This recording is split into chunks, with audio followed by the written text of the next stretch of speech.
Everyone, say hi. Yo, what up, Tanya? Moments from now, Nodirbek, Abdusattorov, and Fabiano Caruana will step into the play zone. One of them will walk away with $30,000 and the spot in the $500,000 season final. We are ready. Under 1 minute now for Hikaru, and wow, what a move. Alireza, look at him. He's biting his sweatshirt. He doesn't know what to do. 8 minutes and 59 seconds, beaten by 1 second. Could he have swapped queens there? Oh, and Hikaru saw it immediately, and he's shocked. Oh. Magnus has had no struggles against Hikaru over the board. He should be happy. It's over. We have a winner. Magnus Carlsen takes it. He wins the Air Things Masters, the very first event. He's trading more. No. Oh, London is nice. It's time to go. Quick. Oh my God, 2 seconds. oh my God. Here we go. Look at him celebrating. Oh my God. No more checks. Oh, and we see a reaction. Magnus is Oh no! Hikaru Nakamura. It's over. Yeah, he wins. Hikaru Nakamura is the winner of the Chessable Masters. Fabiano Caruana resigns. What an Armageddon game by Hikaru. We have set ourselves up for a dream final. We will have a winner today at the ChessKid Cup, and it will either be world number 7, Fabiano Caruana, or the 18-year-old Uzbek phenom, Nodirbek Abdusattorov, and to guide us through the day in the studio, Grandmaster David Howell, FIDE Master James Canty, Let's go.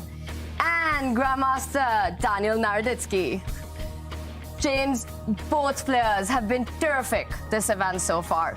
Who do you pick as a favorite to win today? Yeah, favorite's going to have to be Abdusattorov because he has to be beaten twice. He's already very strong. Of course, he made it to the grand final by beating Fabi. He's going to have to be beaten twice, so of course he's definitely a favorite. Nodirbek in the winner's bracket throughout. Fabi has to do it not once, but twice today. Daniel, how does he make it happen? Well, first he's got to win the first match, and then he's got to win the second one. Obviously, Nodirbek's form has been excellent, but so has Fabi's. He's just got to play steady. I mean, he's won all of the Armageddons that he's played, so he's performing really well under pressure. He's got to get lucky. Obviously, Nodirbek in his current form to be beaten twice, Tanya, that will take a Herculean effort. We'll see if Fabi has it under his sleeve. Fabiano Caruana doesn't have to look too far for inspiration because the kind of chess that we saw from him yesterday was absolutely incredible. David, what did you think of his form? Fabi was good yesterday, but there were 1 or 2 shaky moments. He had to progress in Armageddon in both of his matches. So Fabi looks fantastic. He looks great, but he needs to hit an even higher level today to take down Abdusattorov. What a big match this is going to be. And Fabiano Caruana had some big moves that he played on day 4. And this day started with the losers semi-finals. Fabi and Jules Moussad fighting it out to make it through to the losers final. Feels like a masterclass from Fabi. This is strategic dominance. This is just strategically winning position. No tactics, nothing flashy. It's old man chess, as I like to say, just slowly accumulate the small positional advantages and they tend to count later on. It's domination here. Again, look at these bishops. This bishop is coming into e5. This black king is going to get mated. Yes, you have a pawn, but it shouldn't be quick enough. This is game over. Jules Moussad does resign. Fabiano Caruana playing a positional masterpiece. We panicked. Panicking. Rookie 2. No, you can't play it. 96. King 7. He's coming in. Mate. It's unstoppable mate on f6. Drop the king back. White's king is super safe. Knight Where's the f6, knight d7. Wins the rook. Oh my goodness. Unbelievable. These knights. We're going. Oh my goodness. We're going to And that's Armageddon. it. We saw Jules Moussad. He reacts. He did the impossible. I love this move by Fabi. Ambitious play, keeping that a pawn, and that's a super dangerous passer for Black to handle. This one is a clean win from Fabi if he's able to convert. Yeah, this is just a masterclass in not allowing the opponent any activity, any counterplay at all. Beautiful. That's going to end it officially. That's it. Fabiano Caruana takes the match against Jordan Van Furst, and you can see the relief on Fabi's face. It's been a long day in the office for the American Grandmaster. We started with 8 top grandmasters at the ChessKid Cup. On day 2, it was the end of the road for Hikaru Nakamura and Alexander Shimonov. Nodirbek Abdusattorov has continued his run throughout in the winner's bracket. Meanwhile, Jules Moussad, Kolar's Dmitry, Alireza Firouzja, and Jordan Van Furst all knocked out in the losers bracket, setting ourselves up for a grand final between Nodirbek and Fabiano Caruana. It is truly a dream final. I have to ask you, James, we saw Fabi grinding it out yesterday in the losers bracket, while Nodirbek got to enjoy a free day. Will fatigue be a factor? Yeah, fatigue is not going to be a factor for Fabi. Of course, he does this. He plays long hours. Of course, he plays in the Title Tuesday, sometimes both of them. He's doing his thing. He's also working out a lot, which is very important for, of course, your chess as well, which he believes. So I think he's good and rested. And after that long day of chess, Fabiano graciously joined us for an interview where he, to my surprise, mentioned that he considers himself an underdog today. Yeah, I mean, considering he has 2 lives, I guess I am an underdog in this match.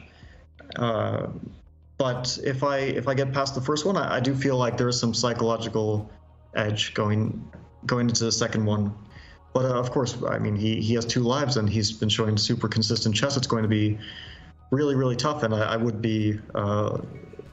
I mean, I would be lying if I said I definitely don't feel like a bit of an underdog to win 2 matches against him.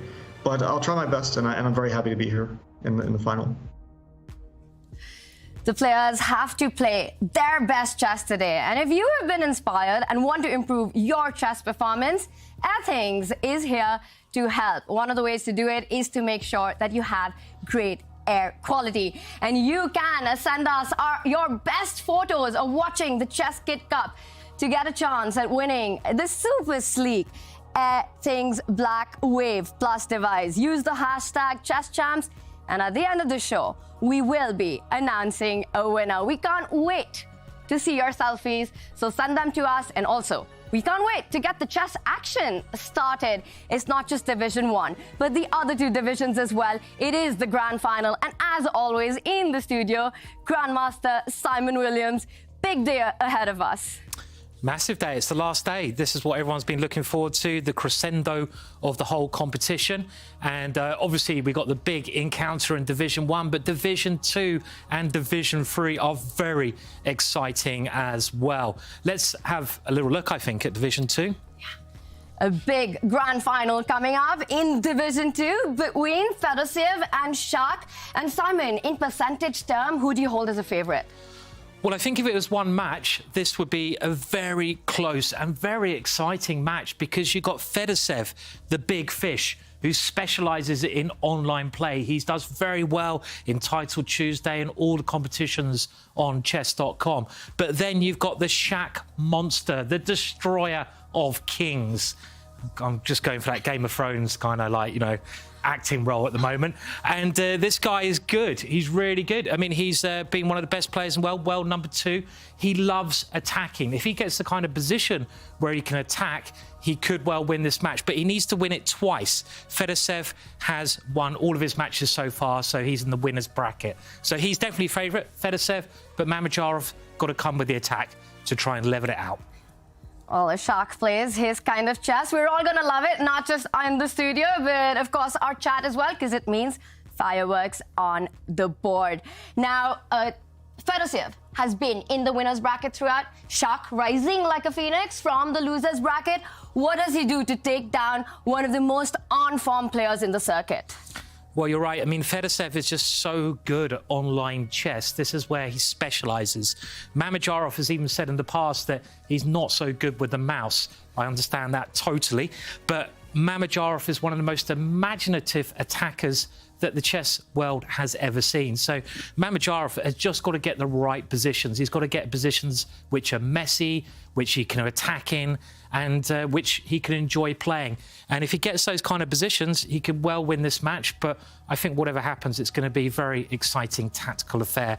And we'll keep you up to date with everything that happens. And let's remember, the winner of this division goes through to Division 1, and they win $10,000, which is not too shabby. Yeah. Absolutely. It is big bucks, but that golden ticket to Division 1 of the next Champions Chess Tour event, and there's also a grudge match in Division 3. There is indeed, Tanya. Yeah, Division 3.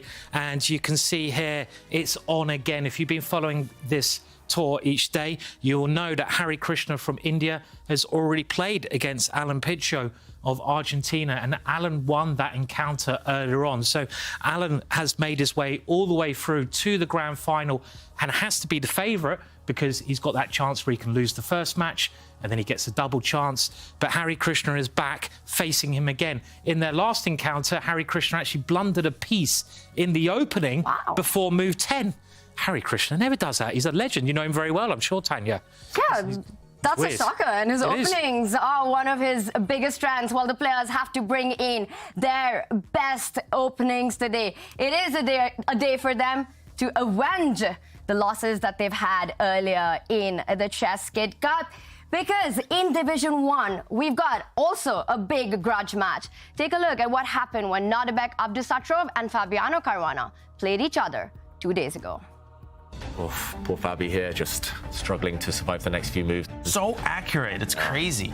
Knight c6, it's on the board, he gives up his knight, and this is what a gonna be finish. crowned. He resigns, and Nodirbek Abdusattorov takes the lead in his match. You know you're probably crashing to defeat by Abdusattorov, and he just needs to try and give Fabi some practical problems. What? Whoa, you're gonna have to relax, big fella. What is that move? What? Desperation here. He's trying to block the white rook's path to that G-pawn, but I like he's gonna hold it up one move. And that should be a resi. Fabi smiling as well. It did take some work. I think this is in a long time a position that Fabi had to win. Looking good for white, I've got to say, and Fabi just wrecking his position. Fabi's fighting spirit here has been diminished. Unfortunately, no way to keep this one going. 2 pawns down, no counterplay. He's about to win a third pawn. That might trigger resignation. That black knight, no good squares for it to use, and I think Fabi, you can tell body language there, he leaned back. Has he resigned? He has. Abdusattorov takes the match. And that is their head-to-head. The last time they played in the best of 4, Nodirbek Abdusattorov coming on top. So Fabiano Caruana is playing for revenge today, the grand final. And we see it is a very close head-to-head between these two. David, 2 days ago, that match, Abdusattorov took it in 4 games, but it felt smooth. It might have felt smooth, but there was one game where Fabi was able to outplay him, was able to overpower Abdusattorov. That was Abdusattorov's only defeat so far in the tournament in an individual game. So Fabi knows he's capable. He's slightly ahead in the head-to-head scores there, but he needs to bring it in 2 matches today. It's an uphill struggle. He mentioned as well, he's not sure of his chances. And how difficult is that to deal with psychologically, knowing that you have to beat your opponent twice in 1 day? No, it's definitely difficult, and if you let it get to you, it'll crush you, right? You could lose immediately before the game even starts. They say it starts in the mind, Jedi. It starts in the mind. So you have to definitely take it one game, one match at a time, as Danya said earlier. Wow, it could either be a short day of chess, or we could be here for a while and we could have a long day of chess action, because take a look at the grand final format that's coming up. The players will first fight in a best of 4 rapid games, 15 minutes with a 3-second increment. If Nodirbek wins, he is the champion. Fabiano Caruana, if he takes that match, then there will be a grand final reset, which will have a best of 2 for the rapid games. And of course, if there's a tie, we will go into the bidding Armageddon. Daniel, what are the chances of us experiencing another wild Armageddon? Very high, actually. Higher than they've been really in any match. I thought we would get 0 Armageddons yesterday. We got 2, so this tournament as a whole has been anything but predictable. But obviously 2 players who are this evenly matched in at least one of the matches. If Fabi wins the first, they're even likelier to go into the Armageddon in the second one because they're just going to have 2 games, Tanya. But we'll cross that bridge when we get there. Wow, it is going to be a fun day of chess for all of us here watching and commentating. But for the players, it's going to be a big fight because on the line, so much. The winner wins $30,000, a spot in the season final, and also goes back with a digital Champions Chess Tour trophy. And this comes in 2 editions. One goes to the winner, and there is also a very special fan edition. You can go bid for your ChessKid Cup trophy on chesschamps.io. It comes with a very special VIP ticket to the in-person season final. Magnus Carlsen has already punched his ticket. Hikaru Nakamura is in. Today we will have the 3rd player who will make it to that season final. And we're all getting ready and excited as the clocks are ticking for the games to begin. And David, for Nodirbek Abdusattorov, having that rest day, what kind of openings has he prepared according to you? Well, I think he's going to just stick to his style. The way he beat Fabi earlier in the event was with some very classical openings, normally a spin on, for example, the Catalan or kind of Queen's Pawn openings. I do want to mention, though, having a rest day, for me, is not necessarily a good thing. You lose your momentum. Sometimes you get out of the rhythm. So Abdusattorov, he will have wanted to spend yesterday studying chess, even if he had some time off. And there we go. It is another Queen's Pawn opening. Which line will he go for? Do you think Fabi's going to come better prepared this time, Daniel? Probably is, and big question now, what is Nodirbek going to play? He's shown an affinity for the Catalan. This time, he goes with the 2 knights, and we have a Rogozin in opening that Fabi, I mean, you have to know this opening well if you are to cross 2750. It's like a rite of passage. Whoa! Bishop d2. What? He's just gone back. He's moved the bishop twice in a row. He's given black a free move. What is this? Dingley Ren's like, hold my beer somewhere. Mr. H3 Dingley Ren.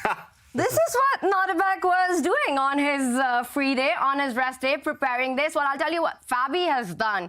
He's back with the exact same sweatshirt that he was wearing yesterday. Is that superstitious, lucky Fabi?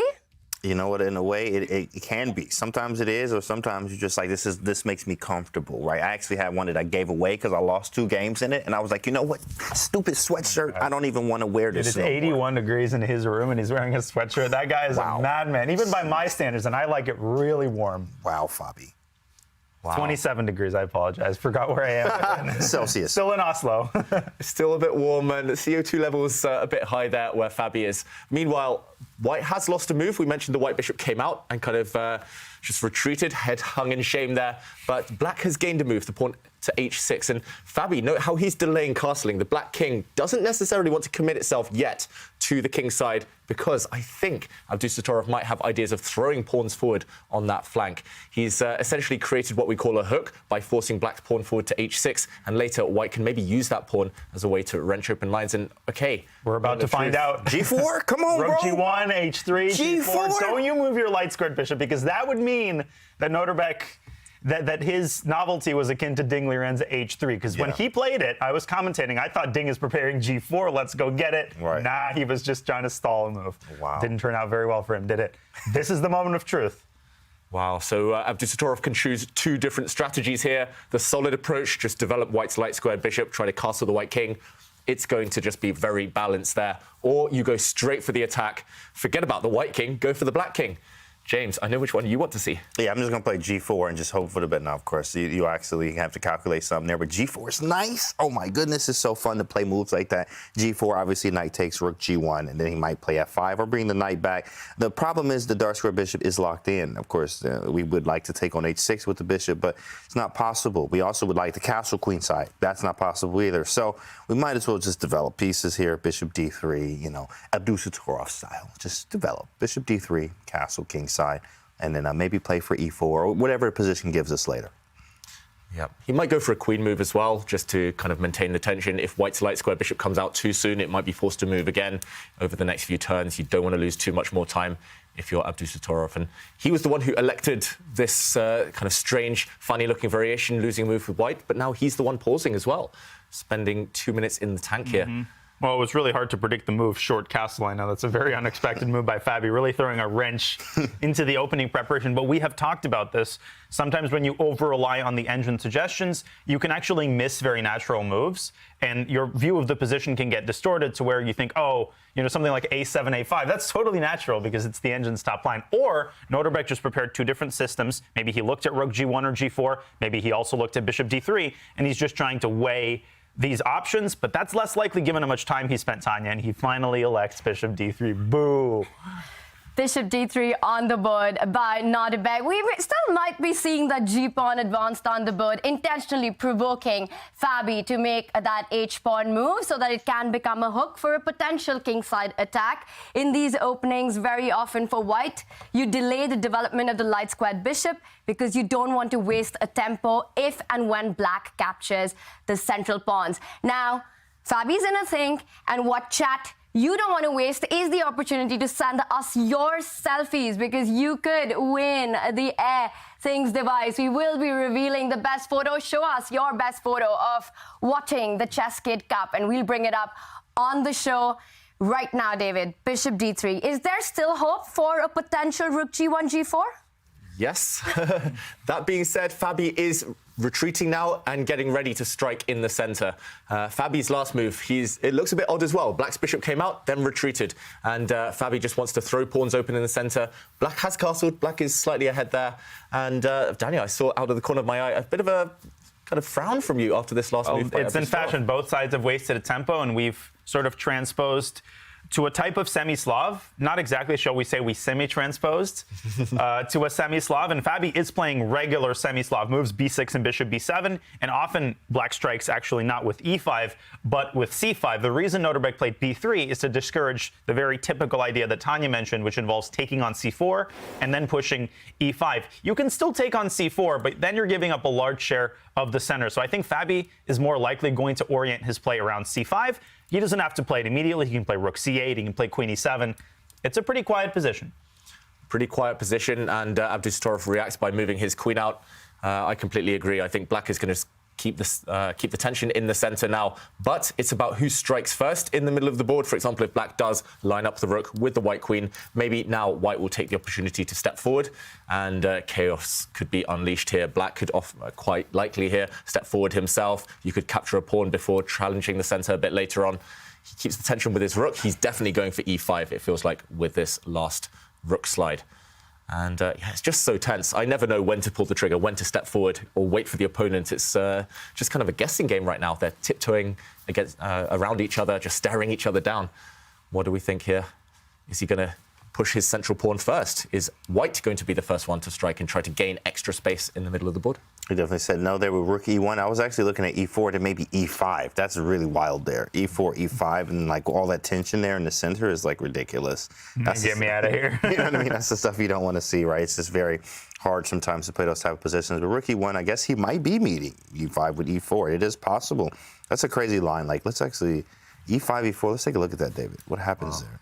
e5, e4, there's just too much tension. Just aesthetically, I want to play c5 with black, but probably doesn't quite work. c5, unbelievable. And then white plays b4. Never seen a structure like this before.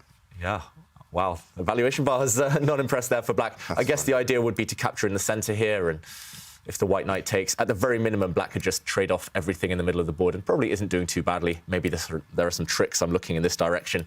But either way, complicated stuff. He's chosen something else here, Fabi. He's traded pawns on the c4 square, and now I'm guessing he wants to push this pawn forward to open up his bishop along the diagonal. Watch out for this knight being captured and white's pawn structure being shattered a bit later on. I like this a lot because bishop takes f3 is not such an easy threat to parry. You might have to move your queen back to d1, your bishop back to e2. Maybe I'm influenced by that evil bar, but I'm just not all that impressed with the way Nodirbek has positioned his pieces. He might have to go knight e4 and start bailing out and trading some pieces, but he might end up with some weaknesses in the center when all of the smoke clears. Yeah, feels like white is the one with questions to answer here. I don't like the way this opening's turned out for Abdusattorov. Feels like Fabi solved all his problems. Actually, it's white here who needs to be very careful. Strange decision to go for this opening. I think the experiment with the bishop retreat earlier, it's just backfired. Backfired at this early stage. 94, you caught it on the board. Just trying to trade pieces, but you're just trying to trade here to equalize with white. Nothing more than that. So most modern day novelties go. Wow, is Abdusattorov already trying to fight for equality here? That's quite a surprise out of the opening. Yeah, I mean, bishop g5, bishop d2. I thought if he had gone rook g1 and g4, maybe he's saving that for Norway chess. Remember, he has a tournament to play, so he's not necessarily bringing his A game in the opening. I don't think that black is much better or anything like that. I think Fabi's advantage is still very modest, but like David said, Nodirbek has to tiptoe very carefully the next 5-6 moves. I think he should be able to hold his own here, though. And having this big tournament coming up, Norway Chess, it's an OTB event over the board, but you also have this grand final, right? You are looking for a ticket into the season final. How do you sort of balance that in reserving maybe some of your prep for the big games at Norway Chess, but also this one? Probably a really big moment for Nodirbek. Absolutely. I mean, being versatile, of course, as you see, universal. I mean, Nodirbek plays c4, he's played d4, sometimes some knight f3 there. So sometimes you just don't know. And as you see at the higher level, especially if you check, I really like to check top players' games and their repertoires. And as you see, over time, they become more universal players, which goes back to a quote that Fabi said that I actually use all the time. Most of the top players are universal, but what separates them is the calculation, right? Huge part. So, of course, I think he has some prep for that, too, as well. You never know, because they stay universal. Yeah, calculation over everything. You mentioned universal. We're seeing trades here, and they were talking about the styles of these two players. It just feels that both of them are very universal. They can play any kind of positions, they find their dynamism, and is it fair to say that their styles are quite similar to each other? Possibly. They certainly don't have too many weaknesses in their game. And, of course, Fabi, one of his main strengths, opening preparation, calculation. Abdusattorov, I think what's so impressive about him is that at such a young age, he's still great in the endgame. He's still great in slower positions. How do you target players like this? Often when I study top players or when I study my future opponents, I'm looking, okay, where can I find holes in their game? Against Abdusattorov, the answer is no. You just don't find any holes. So that's why it's hard for Fabi. And these games will be decided by tiny little margins, tiny little errors here and there. Yeah, hard to predict. And maybe time scrambles will be decisive in this one. Nerves, yeah. But Abdusattorov, his nerves have held up throughout the entire event here. And I just want to say as well, Fabi's last move, I really, really like. Fighting in the center. White's queen is going to get kicked back in the near future by black's rook or by the black knight. And yeah, white has some big decisions to make strategically. I think actually some really difficult, horrible decisions to make because you're going to end up with a bad pawn structure. Excellent move. I'm on board. Very instructive move. A lot of players would reject this out of hand because of the fear of allowing a protected passer. White has d5. But Nodirbek has seen one step further. Calculation over everything. Knight comes out to f6, kicks the queen out of e4. The queen is replaced by a pawn. Once it moves back, black plays e4. The knight has nowhere to go. It has to journey to the edge of the board where black can play queen d7 and then pick that knight off with g5. This is not an option. Nodirbek might be close to lost in this position. And so he's elected to meet fire with fire. Queen drops into c6, and we're going to get some tactics here. Or we're going to get a trade of queens if Fabi plays queen c7. Yeah, I guess he doesn't want to. This is like a last resort, trading the queens off because white might find some safety there. Doesn't look too bad to me, swapping the queens off. The other option, maybe just defending this bishop with the queen the other direction. How does white meet this one? Still the same threat of pushing this pawn, trapping this knight now. Spicy. Spicy it is. Yeah, do you have to maybe just trade everything off of your Abdusattorov and hope that you're not suffering too much in a position like this one?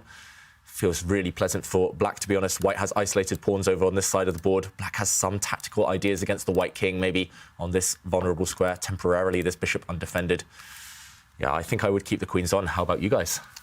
Yeah, definitely want to keep the queens on here. I definitely want to keep the queens on if I'm black. I mean, I definitely have the initiative. It's just practically, it's just like, yeah, everything's equal. It always is equal. Everything's always equal. But it's always practical chances. I'm playing a human here, so I'm playing Abdusattorov. And I want to keep these queens on the board because your pieces are kind of weird here. The bishop on d2 is kind of strange. e4 is coming. The knight has no squares. Queen e7 definitely makes some sense, but I think he's just going to trade everything off, right? We only have a choice of queen c7 or e7. Is there like a bishop c7? Like, what does that do? Bishop c7. Yeah, makes some sense as well. Definitely, yeah, it's playable. Opening this one up, maybe hitting the white queen a bit later on. Either way, lots of tempting options for Fabi, and he's in the tank now, just pondering how to proceed. He knows that he's definitely not in any trouble as black. He's the one putting the pressure on, so he's just kind of weighing up what's going to cause Abdusattorov the most stress in this type of position. He does choose to keep the queens on. Nice. And look at that, we've got our first photo of the day in, and sending us how you guys are watching the ChessKid Cup. Keep them coming, and we will pick the best photo, and you will win an Airthings device, so you can monitor the air quality to improve your chess performance. And so far in this matchup, it looks like Fabiano Caruana is so ready for the fight with the black pieces without any trouble at all. He has equalized out of the opening, and the pressure is on Nodirbek. But a big decision there by Fabi to play e4 and fix the center. What do you approve of that? It's hard to say. I mean, e4 isn't as strong as it would be when the knight had to go to h4. Now it can drop back to d2. So the point isn't to target the knight. I think Fabi is actually thinking in rather violent terms about a potential kingside assault with queen to h4, because white doesn't have a lot of pieces on the kingside. Now, queen h4 immediately drops the knight on d7, so that has to be factored in. Maybe knight d7 to f6, but it's a positionally risky idea because you've given up some control of the center. Hard to say whether I like it.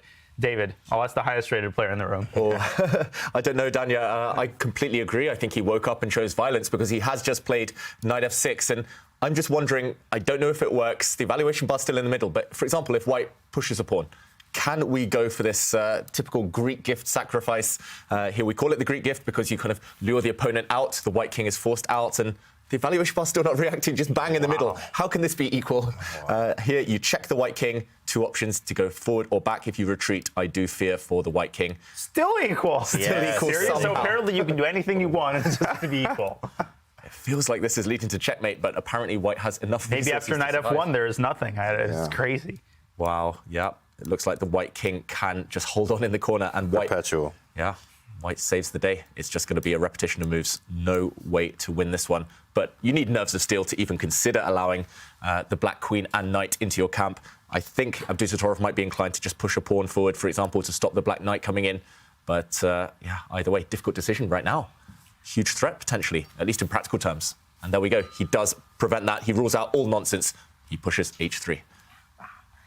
But then once again, that is a pawn move. And for all the chess kids out there, once you push a pawn, you can't take it back. This does invite Fabi to set up a battery along the b8, h2 diagonal. So there are still attacking possibilities with the bishop falling back all the way next to that rook on the queen side, and then the queen lining up. Now that he has very nicely developed the queen side rook, is that a plan that could cause some trouble to white? Yeah, absolutely. The only problem is that white's knight can drop back to f1 on demand and defend the h2 square. But when you do that, you also loosen your grip over the c4 pawn. So black could actually consider c takes c4 at some moment when the knight has dropped back. Of course, the queen on a4 also protects the c4 pawn. So yeah, the jury is really still out on whether this attack is successful. I'm a little bit skeptical, I'm going to be honest. I feel like black might just not have enough material to make tangible things happen. But, I mean, that remains to be seen. The eval bar is still in moderate approval. Approval rating at like 40%. Yeah, it's just really hard. Do you commit to that kingside attack? Wow, Fabi kind of contorting himself here, retreating the black knight, maybe aiming to come forward and going for some sacrifice later on. He's opened up the diagonal for the queen to get towards the white king. Yeah, I think he's going for that attack. He really wants to strike now and force that reset later in the day. We could be in for a long day if Fabi does checkmate the white king in this game. Very fancy. I mean, he might even start with queen h4 first, then knight g5 too as well. I mean, just to put the queen in positioning to be ready to sacrifice, and then follow up with queen h3 with a very nasty mating idea. Of course, the knight can swing to f1, but then in that case, we have rook e6 over to g6 because everything's just opened up there. Pretty nasty stuff there. Queen h4, knight g5, sack rook e6, and you could be mated very fast there. There's not a lot of pieces for white on the king side, so definitely I see this nasty little attack that Fabiano's trying to cook up here with this fancy move, knight h7. James, with some interesting attacking possibilities that could appear in the next couple of moves. I have to say, throughout this ChessKid Cup, we have been seeing this very direct approach by Fabi. As you mentioned, David, waking up and choosing violence. Is this a Fabi 2.0 that we're seeing over the last couple of months? I think, yes, he's figured out that that is the recipe for success at the top level in rapid and blitz chess especially. We do say it's a cliche, it's kind of easier to attack than defend. And when the clock is ticking, when you only have 5-6 minutes left, it's definitely easier to go for the opponent's king, kind of one-track bind, rather than find these really difficult defensive moves that actually often here, for example, are just impossible to find. And Abdusattorov has pushed forward. Fabi, he's in that mood, though. He's in that zone. And it's brought him success. Why not go for the king? Maybe he's realized that that's the one thing Abdusattorov doesn't like. He doesn't like to be attacked. I don't think anyone does, to be honest. But I love being attacked, David. Speak for yourself, man. Right. But, wow, pushing pawns now. F5, and we're live. F5 and we live. Oh, for sure. He's very aggressive right now. You can feel the tension. You might even see him. It's a crazy move. But G5, G4, too? Is he really what he wants? Knight F5? I mean, Knight F1, now F4. Maybe not. I mean, it has to be correct. So maybe Queen H4 first. Rook F8. Yeah, he's definitely pushing F4. He's just all out Fabi 2.0 today, huh, Tanya? Jeez, the man woke up and chose violence today. He's very aggressive. This is a Fabi you don't see all the time. But it's a Fabi we'd love to see all the time. This is some amazing chess that we're seeing. Nodirbek, Abdusattorov in big pressure with the white pieces, head and hands. He's got to be feeling the heat right now. Yeah, and he's got nothing going on the queen side. That's the thing. Fabi might have to abandon the queen side because the queen will ultimately have to get involved, or not. He's just gone Rook F7, which is a multi-purpose move. The obvious intention is to double on the FL and do that F4 push and make it as strong as possible. But there's a more hidden intention, which is that when he moves the queen, the A7 pawn won't even be hanging. So there's just emptiness on the queen side for Nodirbek. His pawn on D5, Tanya, looks impressive, but it's completely blockaded by the bishop. I'm liking what I'm seeing here from Fabi, but the hard work of actually attacking remains to be done. This is the prep phase when everything's calm. Yeah, it's as if the board is kind of cut in half here. White has the pawn on D5, the protected pass pawn. He has more space if you think about the queen side, this side of the board, but nothing to do on that flank. Instead, it's the other side where white's pieces really can't kind of cross over. This white queen would love to be over here somewhere on the king side. Takes a few moves to do that, though, and huge threats already. James, you mentioned some pawn storms, throwing these pawns down the board. You could certainly imagine the black queen appearing. This pawn comes to kick away this white knight. Ooh. I just don't see anything productive to do for white. And if there's no plan, you're going to be in the tank for a long time. You're going to be struggling. Reacting in chess is the hardest thing. You're just giving your opponent all the fun. And there we go. The white queen was too far offside, not doing anything. So she's rerouting herself. And, yeah, she's coming back into the action. But she's beaten to it by the black queen. Yeah, I knew that move was coming. I mean, I was like, Queen D1, is that for Queen H5 after Queen H4? But that fails immediately to Bishop G3. So Queen H4 is a very strong move. You have to either move the knight. King H2, come on now. What are you doing? King H2 does not make any sense. Knight H1, we saw that yesterday. So Knight H1, probably not. The Bishop takes G3 is happening. Maybe he might just give the pawn up. Yeah. That's what you're thinking, Danya? But Fabi might not take it. Fabi's next move might not even be Bishop takes G3. It might actually be Knight G5 followed by F4. Oof. So I'm struggling to figure out any sort of defensive construction. James, yeah, this Queen H5, Bishop takes G3 line, super important. Otherwise, Black's queen would have been kicked out of the attack. Yep, this would win a piece for Black.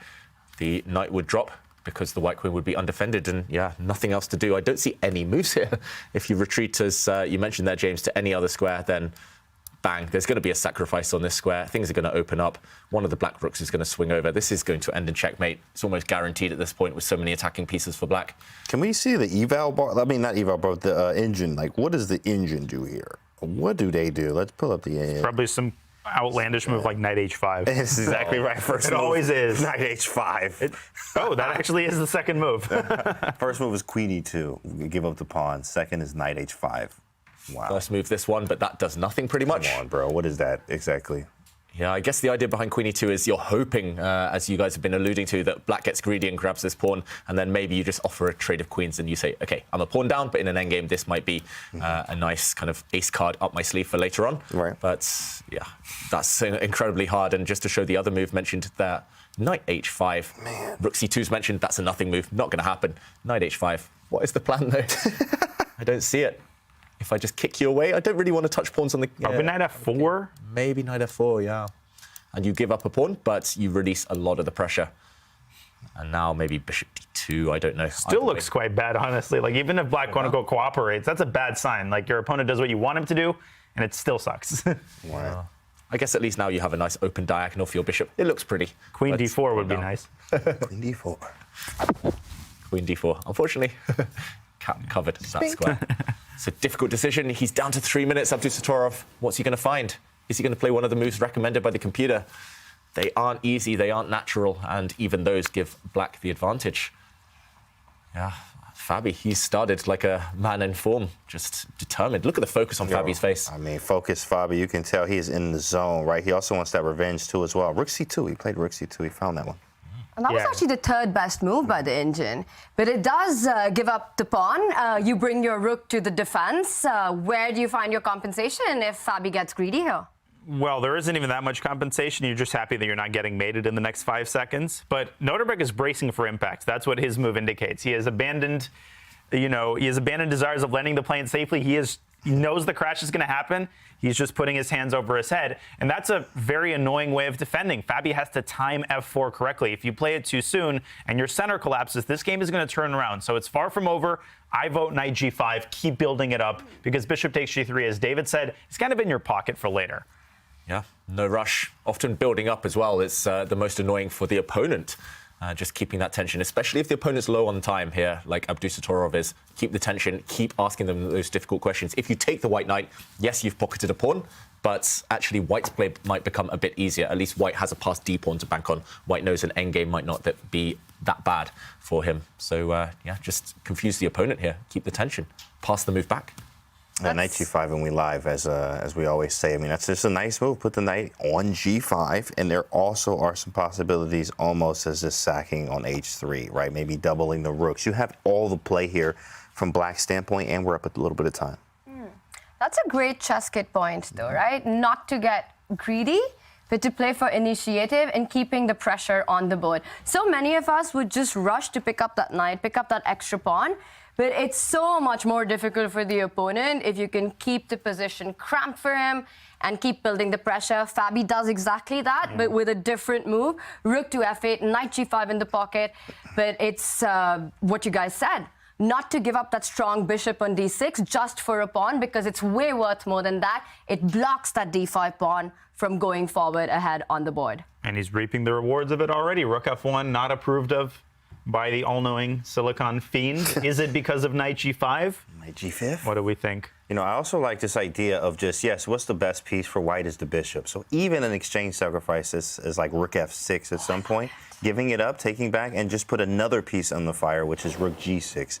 But of course, that's extreme. It's not necessary, but it's definitely possible. It tells you everything that is in his position right now.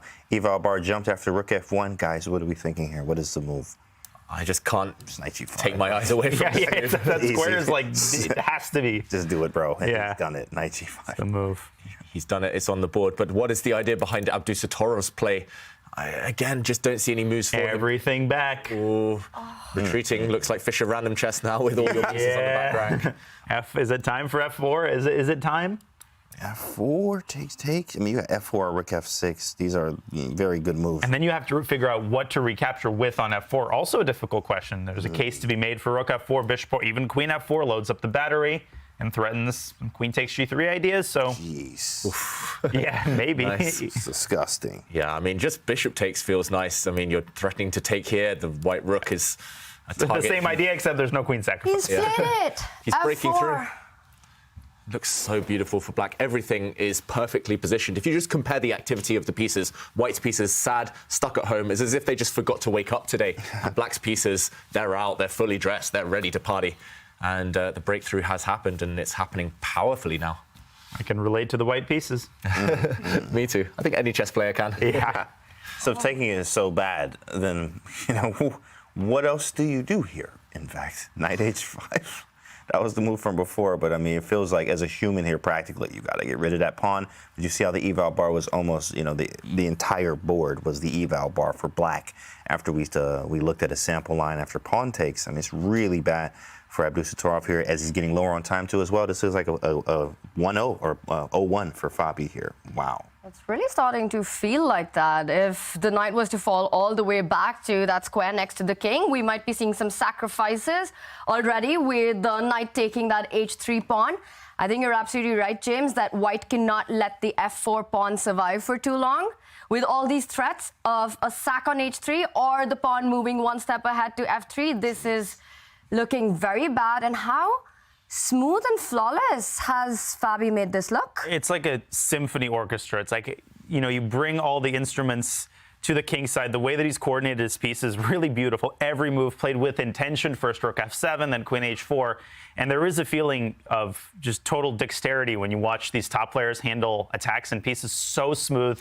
He plays f4 at the perfect moment when all of the pieces are involved in the attack. This one seems to be very close to being over. You're making it sound like poetry right now. The way Fabi's played with the black pieces, every single piece on the board and every pawn doing its job. Is this a sort of a one for the history books to learn how to attack, David? Yeah, textbook stuff, just for all the chess kids out there. Yeah, just look at this game in terms of how to coordinate your pieces. And yeah, this is the type of game we rarely see at the top level where it's just so one-sided. It's often, I shouldn't say this, but it's the type of game you see when it's a higher rated player versus a lower rated player. One side is passive, the other side is the one doing all the work, improving their pieces. But at least he's got the queens off. Nice move there. He's going to end up without any other pieces after f takes e3, though. That's the problem. Yeah, that's the problem. Yeah, f takes e3, you just win. I mean, you can also play f3 too, but f takes e3 is just material, grabbing some material. But okay, I guess like you're not getting mated, you know what I mean? So I'm not getting mated anymore, but I will lose some material here at the very least. Yeah. But at least, yeah, that's step one. Don't get checkmated. Don't get checkmated. That's the only way to have any chance of winning the game, by not getting checkmated. I don't know what he's playing against f takes e3. There is bishop c3, but then black can take on f2 and deflect the king with bishop to h2, winning in exchange. So I think Fabi is asking himself the same thing. Maybe h4 by white to chase the knight away first, but I don't see what that changes, even if the knight hibernates on h7. And Fabi, he's come to the same conclusions, and h4 is the idea, but this doesn't change anything. The knight has done its job. Wow, f3, ugly stuff, but at least he's found an escape square for his knight. He's going to be 2 pawns down, however, at the very minimum, after pawn takes pawn simply on this square. Fabi doesn't need to rush. This pawn is not going away in the near future. There's still a pin along the f line. Oof. He's got that passer, though, on d5. Maybe he's pinning his hopes on that. Sure. Also the time, too, as well. I mean, he's under a minute here. I mean, honestly, this was a masterclass. This was a crush compared to 2 days ago. This is a whole different Fabi, especially with the black pieces, too, as well. They say win with white, draw with black, top-level chess. But here, he's looking like he's about to win with black, and then you're going to give me the white pieces. And we're looking, you know, this could be another type of match here, completely turned around, having to beat Nodirbek twice today if he wants to win the whole thing. Yeah, and I said it before the game started, rest days, they're the worst. I hate rest days. I think I went through a 2-year period where I always perform badly after a rest day. You just lose all momentum. And Abdusattorov, he was playing like a god in the first section of this tournament. Fabi yesterday, he stayed match sharp. He was playing games. He's still in the zone.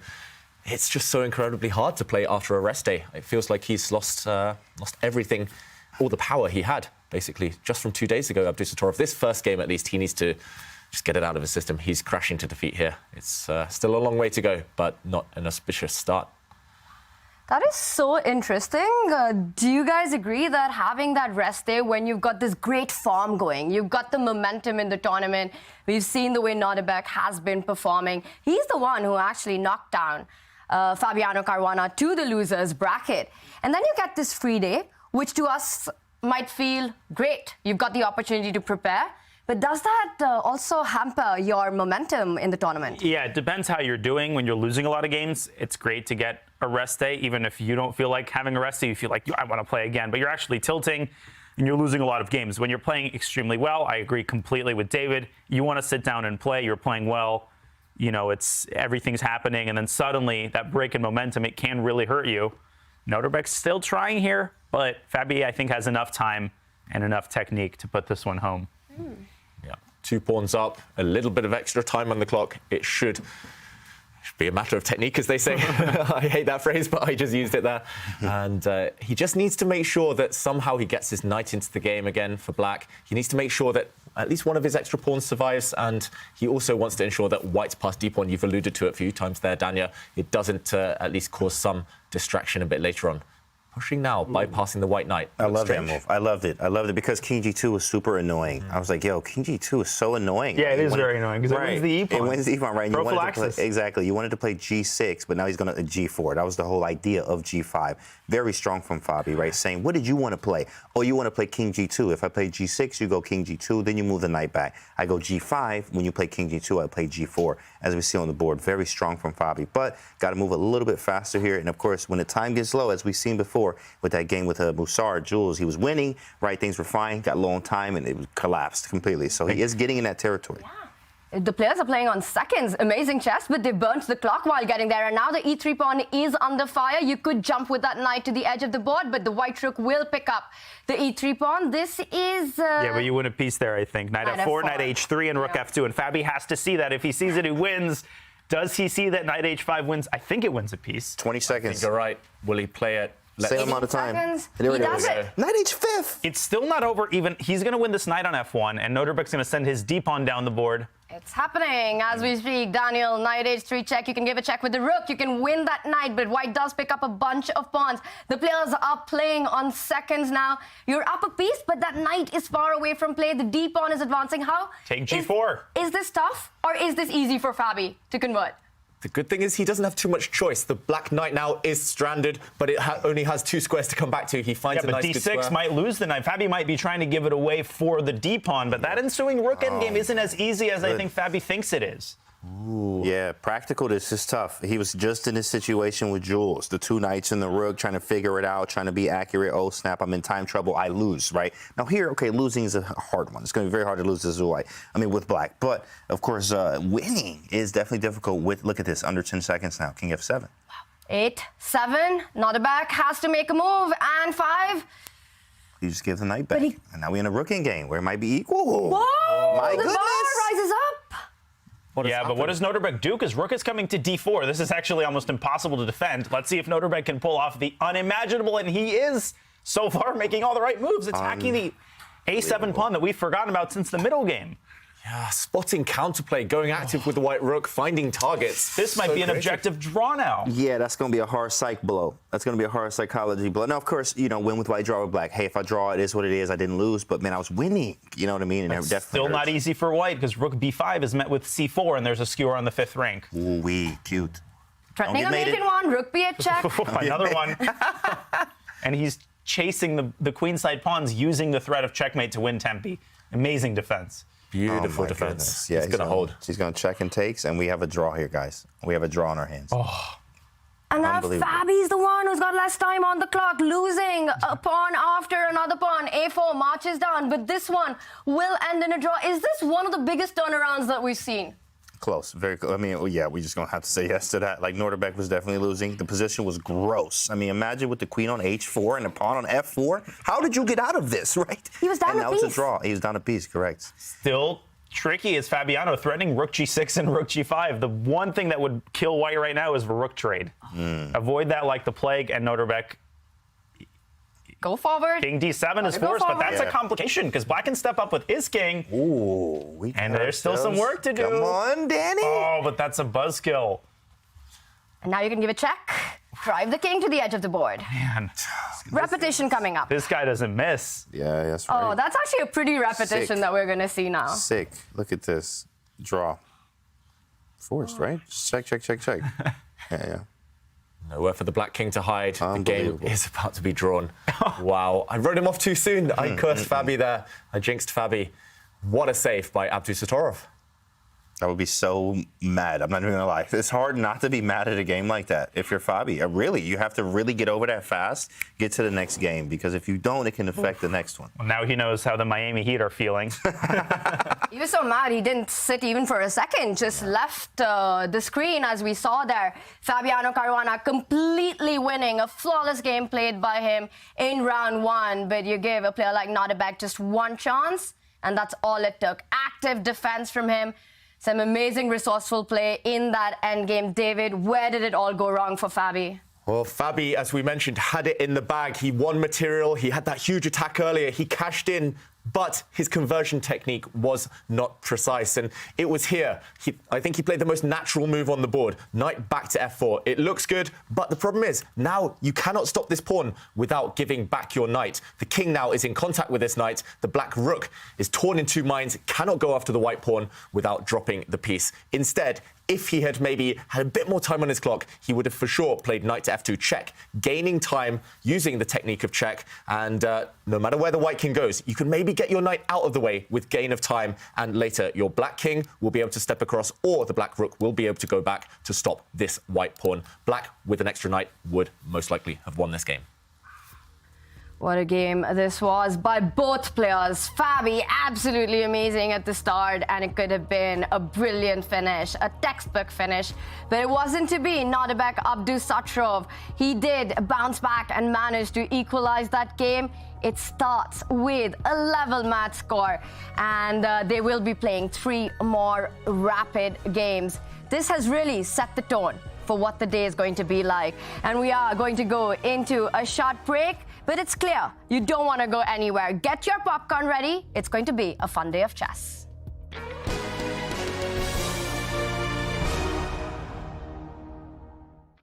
ChessKid is fun. Chess is great for the brain, but it's also fun to play. And ChessKid makes it easy to have fun. Whether your child is a total beginner or a prodigy, they can hop on and find a well-matched opponent from around the world at any time. ChessKid is the safe, parent-approved way for your child to play chess online. ChessKid is educational. To kids, it feels just like playing, but chess is a great way to learn patience, strategy, and critical thinking. ChessKid features a comprehensive training program that guides kids to level up on their way to mastery. There are more than 50,000 chess puzzles and a whole library of entertaining videos that teach strategies, tactics, openings, and endgames specifically for kids.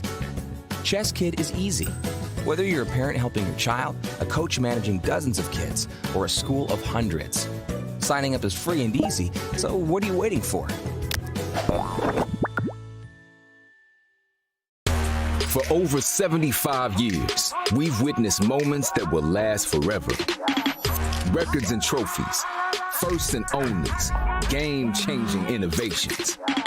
From the heroes we admire to the joy of watching them play.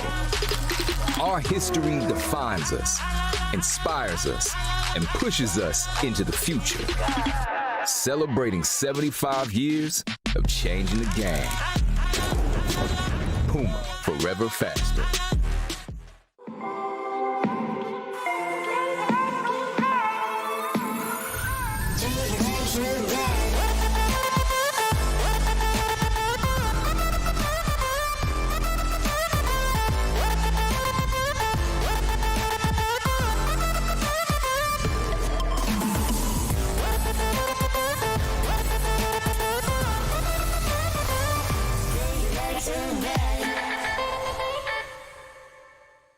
This Monday, May 29th, we kick off coverage of Norway Chess 2023. This event brings 10 elite players together for 10 days of top-level chess, including 4 names from Division 1 of the ChessKid Cup: Hikaru Nakamura, Caruana, and Abdusattorov. They are joined by Magnus Carlsen, among others. As always, catch live cameras, commentary, and interviews right here at twitch.tv/chess. Tune in this Monday for the kickoff. An air of focus, concentration, performance. Airthings puts you in control of air pollutants that cloud your work from home space, shifting your state with every breath. Find your air of clarity now. Obviously. We're loving the chess and we're loving the selfies that you have been sending us in. Watching the ChessKid Cup. Keep them coming because you could win an Airthings Wave Plus device to monitor your air quality so that you can also play some inspired chess like we've been seeing in the ChessKid Cup. James, do you have any advice for everyone who's watching? You've got a very strong IG game. Yeah, absolutely. How can they win this? Guys, just be yourself, okay? And actually take some extravagant pictures, all right? Don't do nothing crazy. We don't want you hanging on nothing, hurting yourself at home. This is a family channel. But at the same time, maybe, have the dog with you, have the baby with you, have some friends with you, make funny faces and poses, and take that picture, and we'll be waiting for that one. Meanwhile, we've also been seeing some picture-perfect chess there by Fabiano Caruana and Nodirbek Abdusattorov. A thrilling game one. David, the way it ended, was it perhaps a psychological victory for Fabi, the position that he got with black? Well, a psychological victory the first half of the game, but a huge blow the second half, how it ended. If you can't win from that position a whole night up, Fabi's going to start doubting his belief to win the whole match, let alone a single game. And Abdusattorov, what tenacious play. Yes, he was losing for most of it, but he made it hard for Fabi. Finding some of those winning moves there was extremely difficult, and with no time on the clock. Yeah, we can't blame Fabi too much. Just great play from both sides. And we're into game two. It's a Sicilian defense. I haven't seen that one. I mean, I don't. How many Sicilians have we seen, Danya? I think it might be close to zero, honestly. Like, maybe it is zero. Right. This might be the first one. But, of course, everybody's playing the anti-Sicilians. Like, it's ridiculous. Bishop b5. But, OK, now black does have a position here. I mean, pretty good so far. So it's going to be fun, though. Yeah. And Fabi is a well-known Rosolimo expert. The Rosolimo variation is denoted by bishop b5 against knight c6. And interesting, Nodirbek chooses a relatively rare line compared to the early g6 or e6. d6 is sort of third in popularity, but I've seen a lot of players playing it recently online, so maybe the theory has gotten more developed here. Yeah, and you mentioned he's a Rosolimo expert. This variation of the Sicilian was the kind of core of his opening repertoire at the World Championship match in 2018 against Magnus Carlsen. So this is some World Championship prep we're looking at in front of us. Fabi, for sure, has spent countless hours looking at a position like this one. So White's bishop has done a bit of a dance around the board. It drops back. White now is ready to advance in the center. White's d-pawn in front of the queen is going to step forward in the next couple of turns. And what does Abdusattorov have in mind there? I like this setup for White, I've got to say. It feels like Black has neglected development. Black is still 2 or 3 moves away from castling. Can White strike now? That's the question. It's a great question. I mean, d4, e5, d4 takes, maybe knight b4, but then I go bishop b3. And then there's some shenanigans right? that I'm thinking about. That's all I think about is what is the next trick? Rook takes c1 and knight d3. It actually turns out to be pretty good, I think. So that might be Fabiano's reservation of playing d4. He might also be considering a4. There's other things that you can do. You can play d3 if you want to be more modest, but you're showing that idea, David. You caught me with the word shenanigans. I have to put it on the board, Danya. Rook takes bishop. I must admit, I would have missed this one. I would have blitzed into the position and realized, whoops, I'm walking into a fork. It's, of course, not winning material for Black. You sacrifice the exchange to get the exchange back. But in this final position, you have to weigh up whether... I mean, it still looks pretty scary for Black, I've got to say, with the king in the center. But you have to weigh up whether you want to go for this mass series of trades. Interesting stuff, I've got to say. This position is hard to evaluate. Fabi's, therefore, wisely spending time right now. Do you think he's going to go for it? You mentioned other alternatives, just pushing one square, kind of calm, conservative approach, or this one as well. And these are all Ruy Lopez ideas. The position often resembles certain lines of the Ruy Lopez. If White plays d4, Black often responds with e5, contesting the center in his own right. And here, these positions, I mean, it's the same ideas, the same pawn structure as you would get in a Ruy Lopez. So Black has to be ready for that if he's going into this line. Yeah, we've seen so many Ruy Lopez openings, so many Spanish openings this tournament. No. Anything but this. You know, put your pawn on e6, man. Even when they start with the Sicilian, the most fighting opening out there, they somehow warp the position back to the Spanish. It's crazy stuff. Well, not yet. Fabi's still thinking. But looking likely at this point, Fabi needs to decide. Come on, d4, Fabi. Come on. Let's go. Let's go, yeah. That's a really long think. It's been about 2 minutes straight out of the opening with the white pieces. One of the best players in the world, but especially with the Rosolimo. This is Fabi's bread and butter, and he does take a decision with striking not in the center, but on the flank with the a4, so still keeping it flexible where he wants to push the d-pawn and when he wants to do it. Yep, he's trying to develop that white rook in the corner, which often takes too long to develop across the board. He's just trying to open up a file there in the corner. Makes a lot of sense. And, OK, no Spanish setup, at least not yet. We can keep commentating. Abdusattorov getting ready to fianchetto the black dot squared bishop. And we got a great feature chat there. If I buy air things, will I be as good as the chess player Fabi? How many ELO points do you think you gain with the good air quality, James? Well, usually everything, and we always say this at the stream too as well, is it comes with 100 ELO, but the ELO is sold separately. So you're gonna have to, you gotta. Elo not included. It's not included, but it's around 100. You can get 100, but it is sold separately, just so you know at home, so you don't lose your mind and you get mad when you don't get your 100 Elo. So. Wow. Okay, so James, they're spitting some facts, but you might not have to buy it because you can win an Air Things device by sending us your selfies, watching and enjoying the ChessKid Cup. The wackier, the better, but keep them coming, and we will reveal the winner at the end of the show. Yeah, I can tell you that all the top chess players, they have them these days. Every time I go around to Magnus's flat, he has, like, no furniture. It's just an Air Things device in the middle of the room, basically. So it seems to work for them. It can't hurt. No furniture, just an Air Things device. Meanwhile, a pin. You pin and you try to win if you're Abdusattorov. That's black bishop exerting pressure on white center indirectly, pinning one of the white knights, which does protect the key d4 pawn. It does feel loose for black, Dania, somehow. Tactically... It feels loose for both sides. It feels loose for white in the sense that his center is loose, but developmentally and fundamentally, black is kind of nibbling around the edges. White's got better control of the center. Of course, things could calm down if Nodirbek fianchettos his bishop, which he likely will, and Fabi brings his knight out, then Nodirbek castles. We enter a more peaceful stage of the game. But it did feel like maybe white can try to exploit the uncastled king, but I think white's got bigger fish to fry. Yep, he's just gone for a nice space advantage in the middle of the board. If you control the center, you often control the game. You can choose to play on the wings a bit later on. You can also step forward in the center, kicking back the black knights, kicking back the black pieces. I like what Fabi's doing. He's kind of evaded this pin. There's several different ways to try and break a pin, but often the best is to simply protect the pinned piece, and that's what he's doing with those two knights right now. At the right moment, he's going to kick away the black light squared bishop, and yeah, it's yet to be seen how Nodirbek challenges the white pawn center. In terms of the opening battle, first game, clearly Fabi's side. Second game, I say win for Fabi as well in terms of the opening. Looking like black might have an uphill struggle later. The fact that he's even thinking and not castling his king immediately means that he doesn't necessarily like his position, Abdusattorov. Very good point there, of course. As B5 is weak too as well. We do have an open A file. Your king is not castled. My pieces are developed. And I have the flexibility of the options to push D5 or E5. I can also play H3 at some point, kick the bishop away, and grab the bishop pair. That's going to be huge later when this game opens up. I have the bishops, you won't. So, of course, white is definitely who you would like to play here. Of course, we got to be careful of the C2. Obviously, the C file with tactics that could arise if you're not careful, trying to develop your queen. Bishop could go to D3, attack B5. We get off of the C file. There are things here, and definitely want to be white in this position.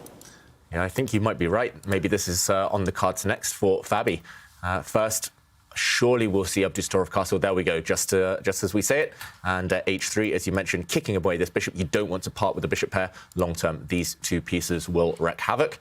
So black has retreated indeed. And maybe now's the time to start going for this pawn.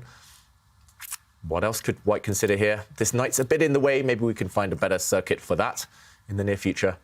Just looks really pleasant. So many options. Later on, you can consider these pawn pushes. Yeah, Dania. Knight b4 is a semi-annoying idea. Of course, it can be met with bishop b1, but it could be the response to bishop d3. Of course, white could give away one of his bishops, and it's really not the end of the world. You could play bishop d3, knight b4, and then, for example, queen b3, and recapture with a queen. And you have to understand how this impacts the position. I find these kinds of things really hard to evaluate. Choosing a move in a position like this is hard, and Fabi decides on something very committal, d5. Yeah, he's been direct. You said it earlier in the day, Tanya. Direct to every opportunity, just always stepping forward, always going on the front foot, always forcing the opponent to react to his threats. What do we think of this one? d5. Committal, because this bishop opens up, but looks nice to me. Forcing a question of this knight.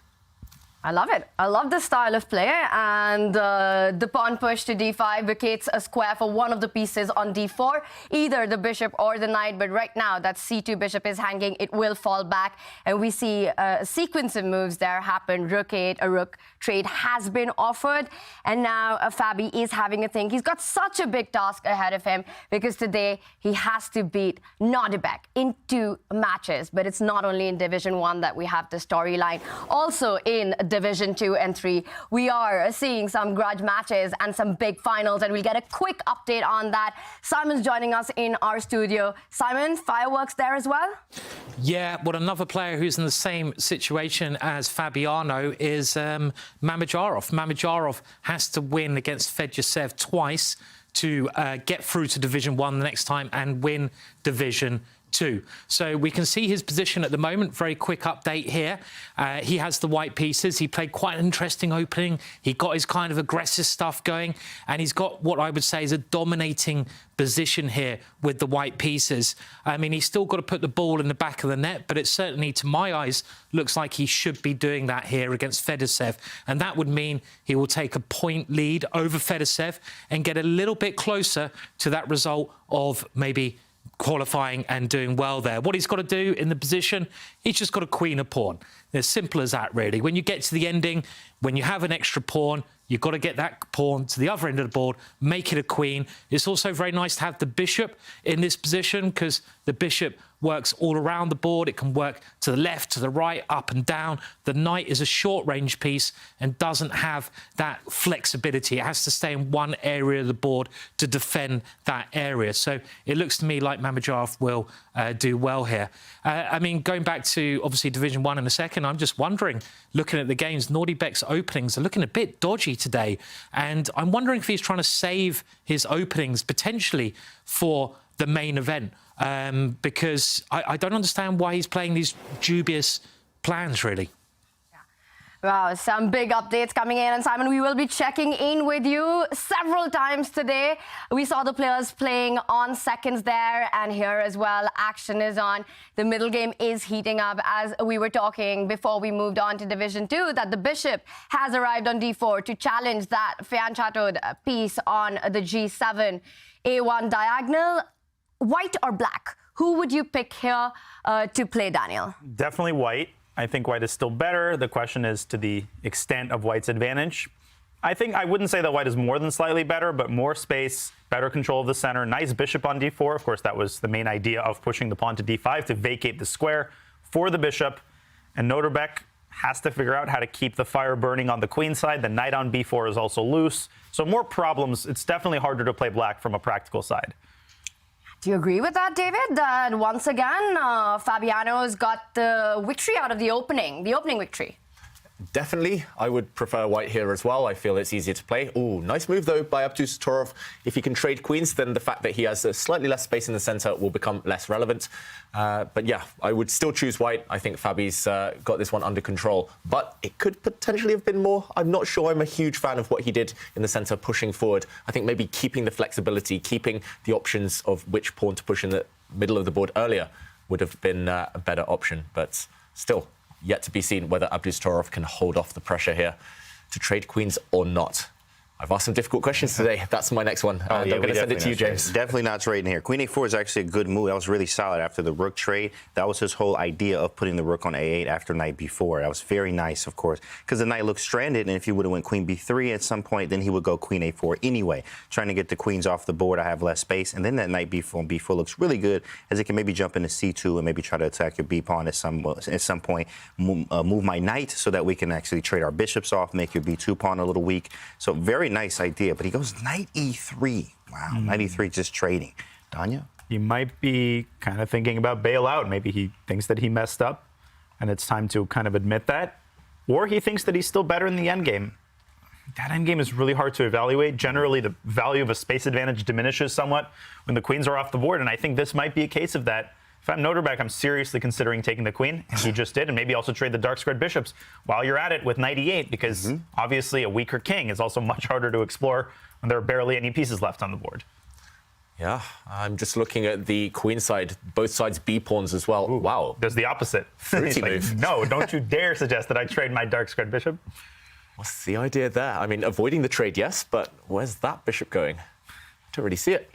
That was a strange one. Just chilling on h6. Yeah, that was definitely not on the radar. Bishop h6. Definitely wanted to trade the bishops. I mean, look at my bishop on d4 and yours on h6. Now, of course, we King's Indian fans, you know, sometimes we actually do play bishop h6 in many lines, but this one is not a King's Indian, and this is not the same. So I'm just curious to see what this plan is. He's going to show us. Yeah, I guess it's difficult for Fabi to actually move here in a productive way. You can throw a few pieces around, you can push a few different pawns, but what's the plan? That's always the most difficult question in chess and life, trust me. But yeah, what's the plan here for Fabi? I'm struggling. He might need a couple of minutes to work it out. Yeah, and he has 8 minutes left, 2 minutes less than Nodirbek. Bishop c3 is a tempting move. You kind of swat the mosquito, but the mosquito comes back through a6. and it comes back with a vengeance. Once that knight lands on c5, it can jump to a4. It's exerting pressure on white's center. So Fabi is holding off on bishop c3. He has to have a clear follow-up. Also, the b pawn is now free to move. It can advance to b4, kick the bishop off the c-file. All of those considerations indeed make it difficult to find a productive move. My opinion, the position changed drastically once the queens were off the board. Yeah, with the queens off the board, you would have scope to maybe attack or step forward in the center. Now it's just a pipe dream, I think, pushing forward in the center. You'll only kind of saddle yourself with weaknesses. I'm looking at this knight, I'm thinking it's not doing too much, but where does it want to go? Really unclear. I'm looking at this knight, kind of gets in the way. Where does that want to go? Unclear. This bishop just sitting a bit stuck. And as Daniel pointed out, retreating now doesn't look too appetizing either. Wow, okay. I like it. Basic threat, but could be effective, James. Yeah, definitely. I'm a fan. Anytime you see a G pawn on the board, I'm like, is that me? Yeah, that's definitely me all day. G4 is a nice move here. Of course, obviously it hits a G5, but and it questions him. It makes him do something, which is something you do want to do to your opponent if you can. Is ask them questions. What are you going to do with this move? G5 is the threat. Are you going to move the bishop yet again? I've gained some space there, or are you going to trade? And okay, he answered it for us. Whoa. Bishop pair, and the eval bar says that is not a move. Let's see what is wrong. Well, it's very dubious from a positional standpoint because you haven't even given up your bishop for white's bishop. Now white has the dark squares, but I think he's going after that e4 pawn. Who I'd be terrified to play that. There might be some knight e1 move there, like bishop c1, knight e4, knight e1. Yes. No, but then black has f5. It gets very complicated. What if we just move the bishop? I'm not sure where. Bishop h6. Can you take? Because I'm pinning you, no? Oh, rook c1. I'm pinning you and here. And the knight on e4 also oh, hangs. That's what it is. Yeah. Okay. Yeah. Okay. It's like you've lined up in the in the archer's sights here. So what is his idea after the bishop moves? Beats me. Yeah, it just looks like this knight is going to get evicted in the near future. It's going to get kicked out of its nice little home here, and white will be left with extra space and the bishop pair, which might not sound like much, but could be really important later on. Maybe b4 to try to secure the knight. Fabi did that sort of thing in the last game. Oh, yeah. He Cement the knight here.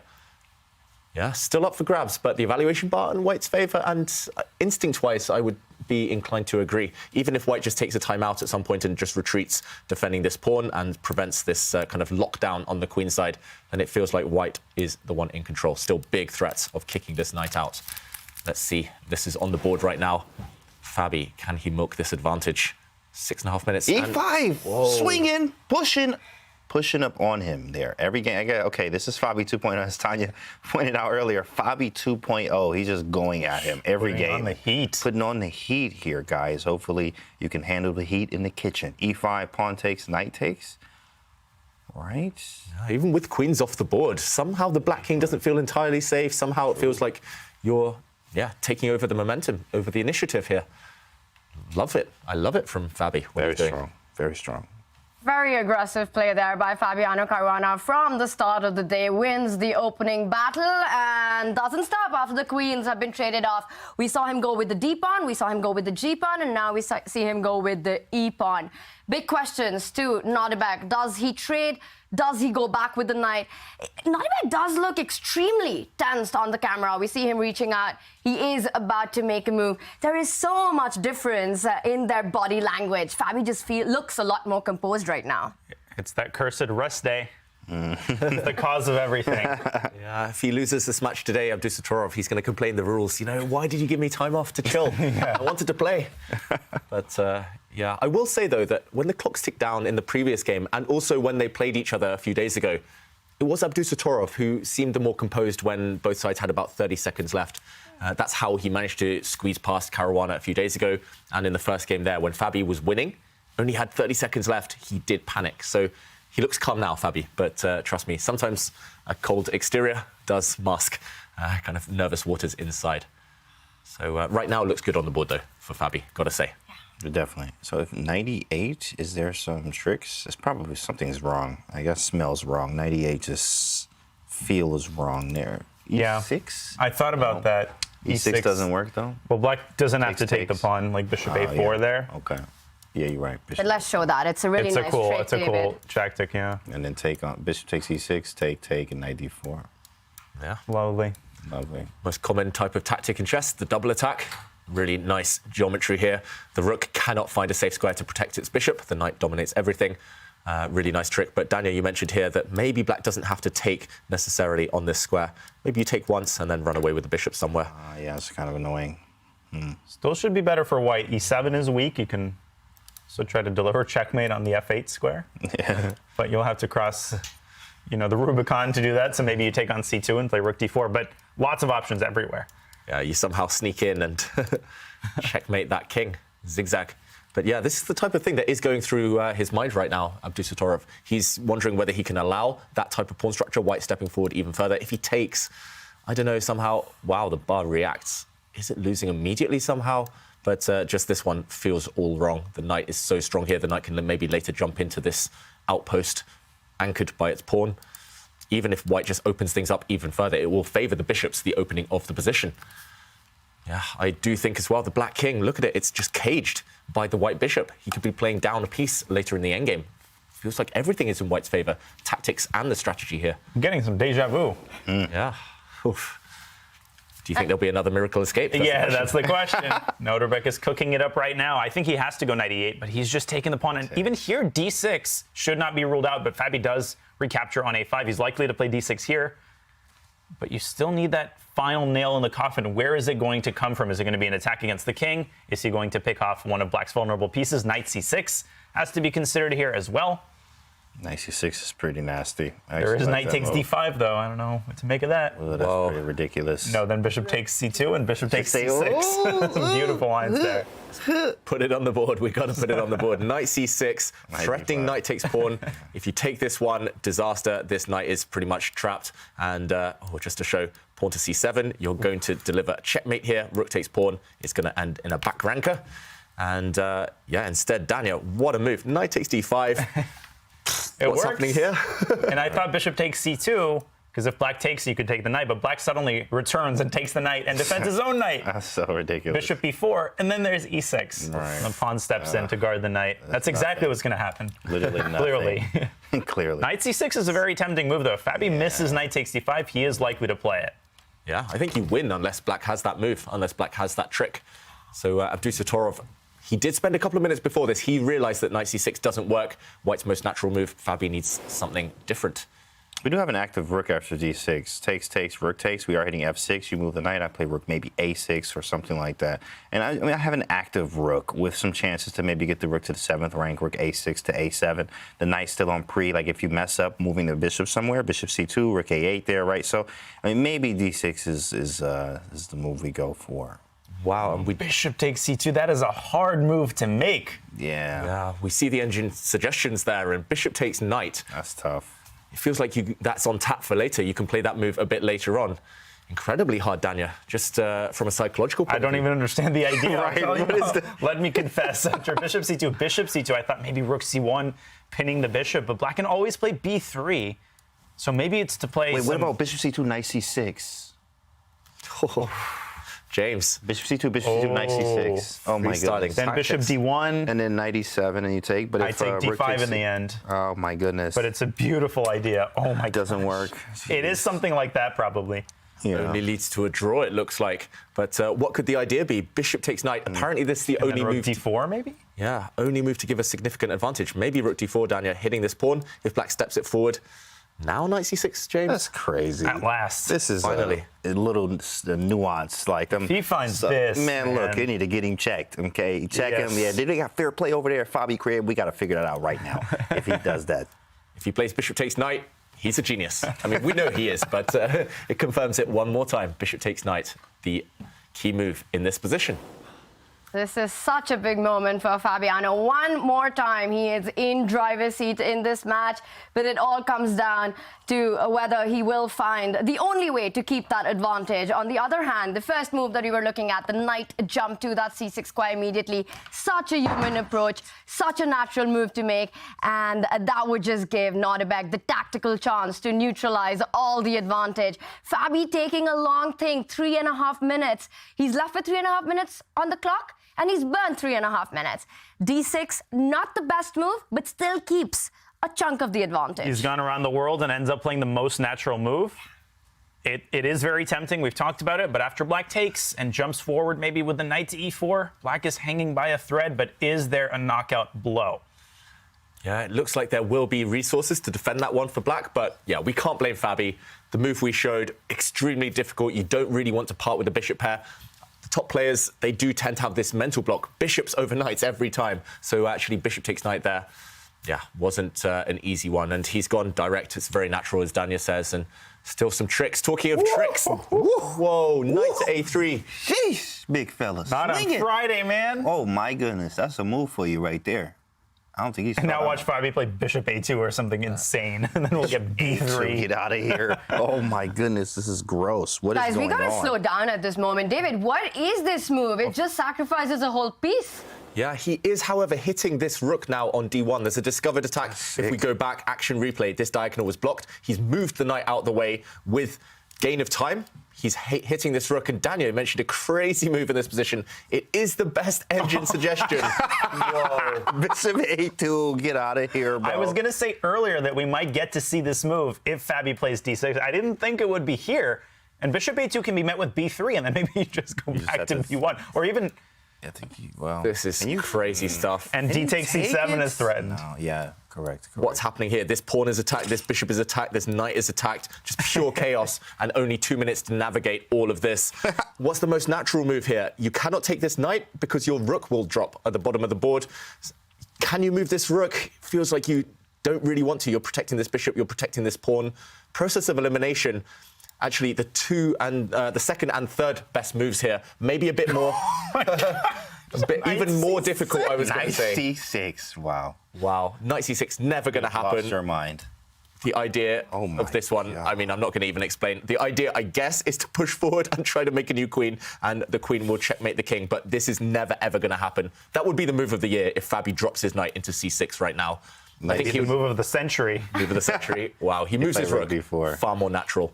But now black does have the opportunity, perhaps, to gobble up this bishop. But then pawn takes e7 or rook takes b4. What a tactical game. No queens on the board. This is crazy. But then bishop e8, rook d8. Oh my God. That just loses. What happened? And White will get to play g5 about 10 years later than we thought he would. And White will break through on the back rank here. This is what Fabi's banking on. He wants to break through to that black king. We can't fault him for this. He's giving up a piece. He's going for checkmate, even in the endgame. It's up to Nodirbek now to defend. Not easy. Especially with this time, too, as well. Anything can happen. Literally anything can and will happen in this game. 93 by Nodirbek? That was insane. That was insane. Definitely. Trying to figure out this position reminds me of standing in the Paris metro and trying to figure out where each of the trains go. Like, what is happening here? And it just keeps getting crazier with every move. There's less clarity, not more. But we see the eval bar, it stays even. Usual chess story, crazy, wild action on the board, but the Silicon friend doesn't budge at all. There is a big threat on the board with rook d8 coming in. Why is this position still level? Well, it's obviously equal, Tanya. Come on. Can't you see? Come on, obviously. Maybe it's rook e8 here, because, like, what is the move? Bishop e8 is obviously a move. Okay, something to e8. Uh-oh. Something e8. Even the eval bar doesn't know what world it's on. Yeah, this is more complicated than trying to learn Norwegian. No, this is just another level of... I mean, this is a new language, this position in front of us. So right now, the material count is White having 2 pawns for a piece, but Black's pieces are scattered around the board. That Black knight on b1 on White's first rank, trapped, not really coming back anytime soon. Black's bishop hit, lacking squares as well. Fabi's playing for long-term compensation here. That's sick. I was like, what happens on just bishop d1? But maybe rook d4 or go back to d8 is probably the idea. So if I can't go bishop d1... So bishop c2, but then rook d4 anyway? Maybe he plays f6. How do you stop rook d8 again? Exactly. I haven't gotten the memo on that yet. Rook d4, threatening rook d8. Maybe Black is going to attack White's pawn. White's very strong e7 pawn. Oh, rook c7, what a heartless move. You abandon the 8th rank, but you go after the source of the problems. Oh, my goodness. And then maybe knight c6. That's so annoying. Wow. This is just and then mental. takes stakes in f6. Right. And Black wins. Oh, my goodness. Calculation over everything. This is the craziest position I think we've seen on the tour this season. It's just so just hard to understand, first of all. There we go. But not for Nodirbek.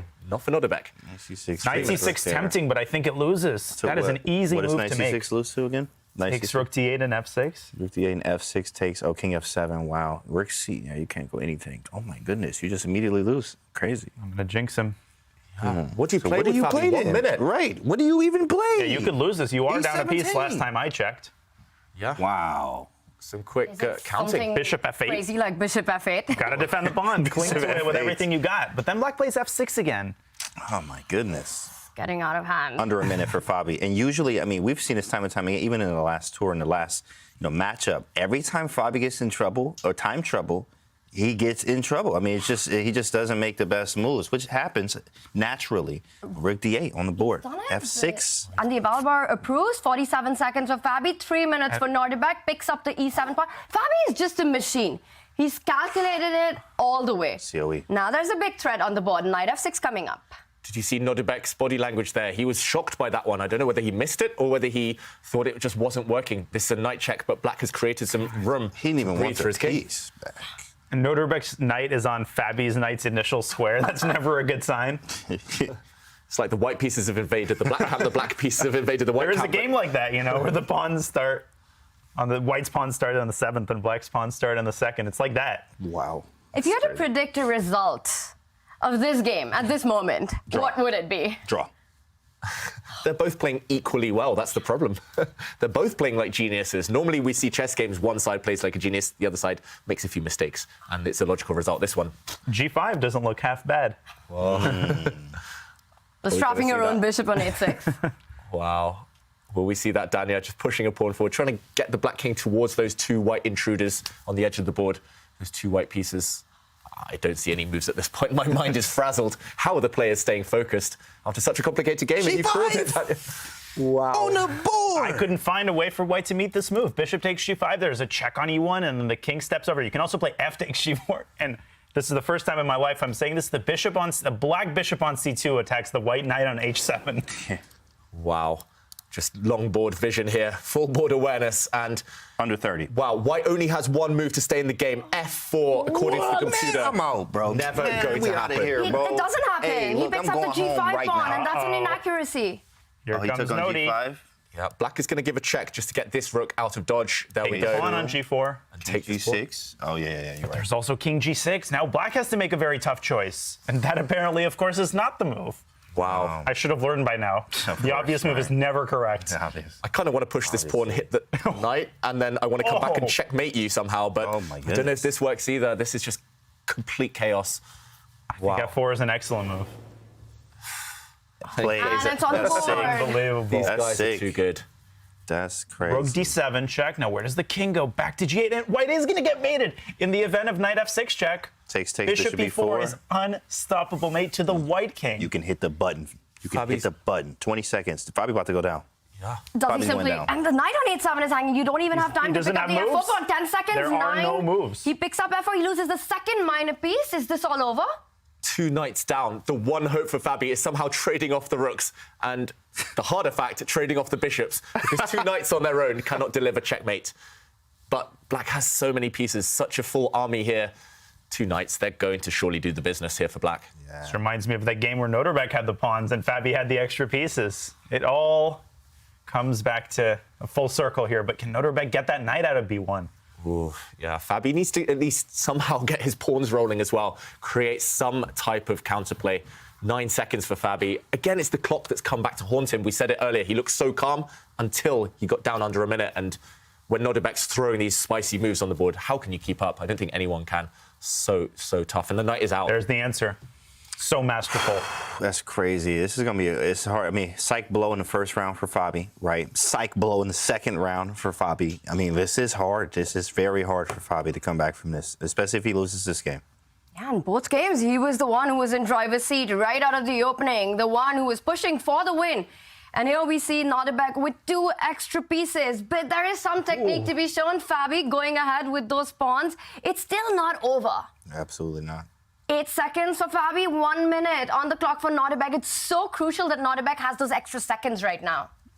Yep, those extra seconds could be decisive in still a complicated endgame.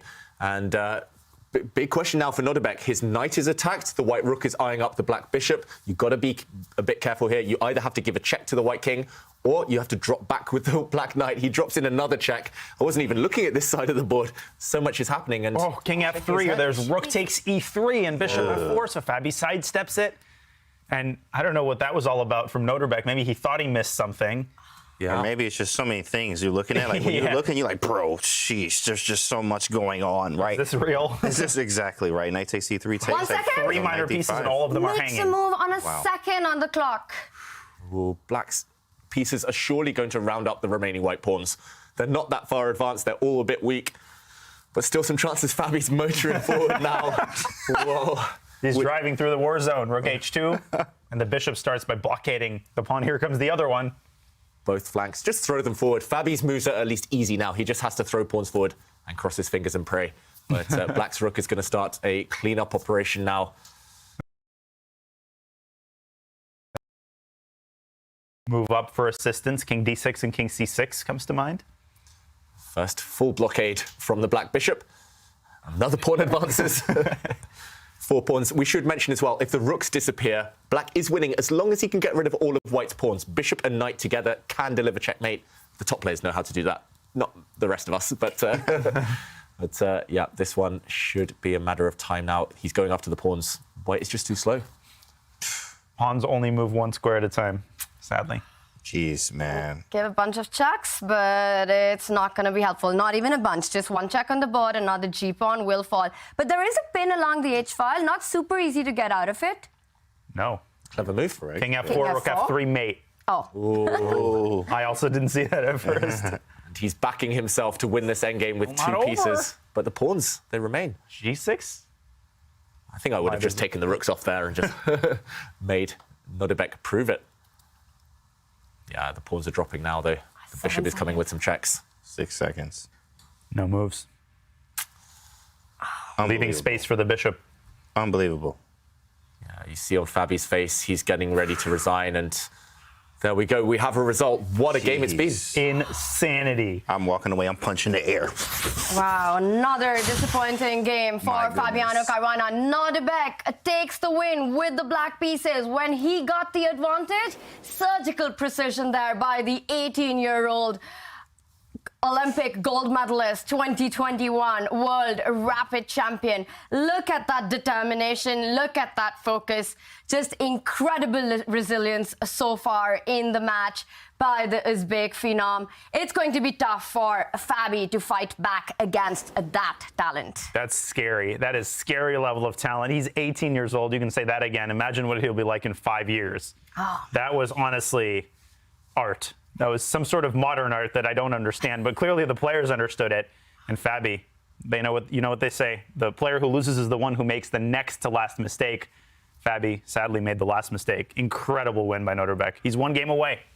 Oh my gosh, if he wins the next game, he does win the ChessKid Cup. But Fabi, he's had winning positions in both games. David, he could have taken this one as well. Fabi could have taken it, but in the end, he couldn't cope with the resilience, the artistry, and the ruthlessness of Nodirbek Abdusattorov. And this is the moment that Abdusattorov impressed me the most. It looks completely crazy. It's chaotic. Black's knight has somehow ended up on the b1 square. White's knight and bishop have somehow ended up on h6 and h7 here. And it was this move, g5, out of the blue, out of nowhere, just opening up indirectly a threat against the white knight. This was so impressive because if the knight steps back, the black king can simply win a piece. The bishop is trapped. The knight is going to fall as well. Instead, bishop takes pawn happened, a rook check, and another incredibly impressive move, pushing the pawn forward, hitting this white knight. And to show the idea, we need to go 1 or 2 moves deeper. If the white knight now had saved itself, dropped back, we would have seen a checkmating attack. The black bishop drops back, the white king is caught in a cage. To spot all of this with no time on your clock, so impressive. He is a genius.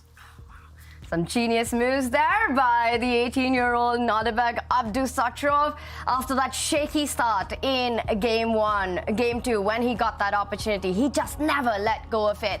And now it is on Fabiano Caruana. He has to not only win 1 game to level the match, but he needs to eventually win the match to go into the grand final reset. Only 2 more rapid games remain, which means for the match to go on, Fabi has to win 2 games back-to-back, or at least take it to the Armageddon. It is a fire on the board, and we will be back with more ChessKid action after this Twitch break. For our non-subscribers, those of you who are subscribed, stay right here. We've got something special coming up.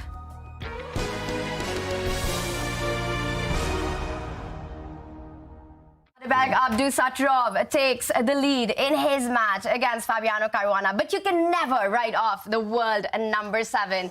Take a peek into the genius mind of the 2018 World Championship challenger. You ready? Sure. All right. Mate in 5, white to move.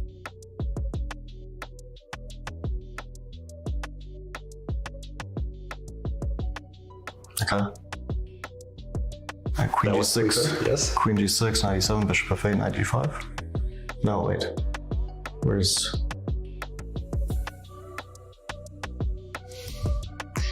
If you go knight e7, I go king h8. Bishop f8, bishop h5. Yeah, that's not working out. Okay, Queen G6 has to be the right first move. Yes. Bishop. Knight f6, bishop e7, rook h7, rook f7. That's right. Yes, very good. Next one. This is going to be a study. Maybe you know it, maybe you don't. White to move. Looks kind of familiar. But... Okay, yeah. Rook d2, rook b2, rook b1. So how do you start? Queen a3, rook a2, rook d2, b2, Rook takes a3, rook b2, rook a2, rook b1. Very nice, very nice.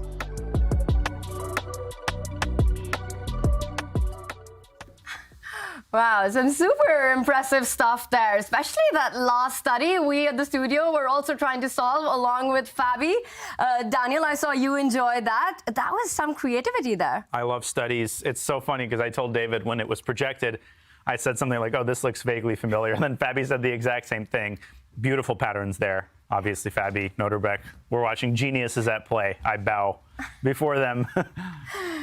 And Fabiano Caruana is an absolute beast when it comes to calculation. For all the chess kids out there, David, is solving studies a good way to improve calculation? Yeah, solving studies, puzzles, any chess content basically is helpful, and playing games as well, just getting in that mindset, a bit of focus that kind of gets the juices flowing. Yeah, it can help your vision, it helps your understanding, it helps everything. Yeah, wow. And for Fabi right now, the big question is, what can help him in the next game that's coming up? Because he needs to win to level the match. He is playing against a very on-form Nodirbek Abdusattorov. He's just 18 years old, but he's been super impressive. And David here breaks down one of Nodirbek's best games of all times. Take a look.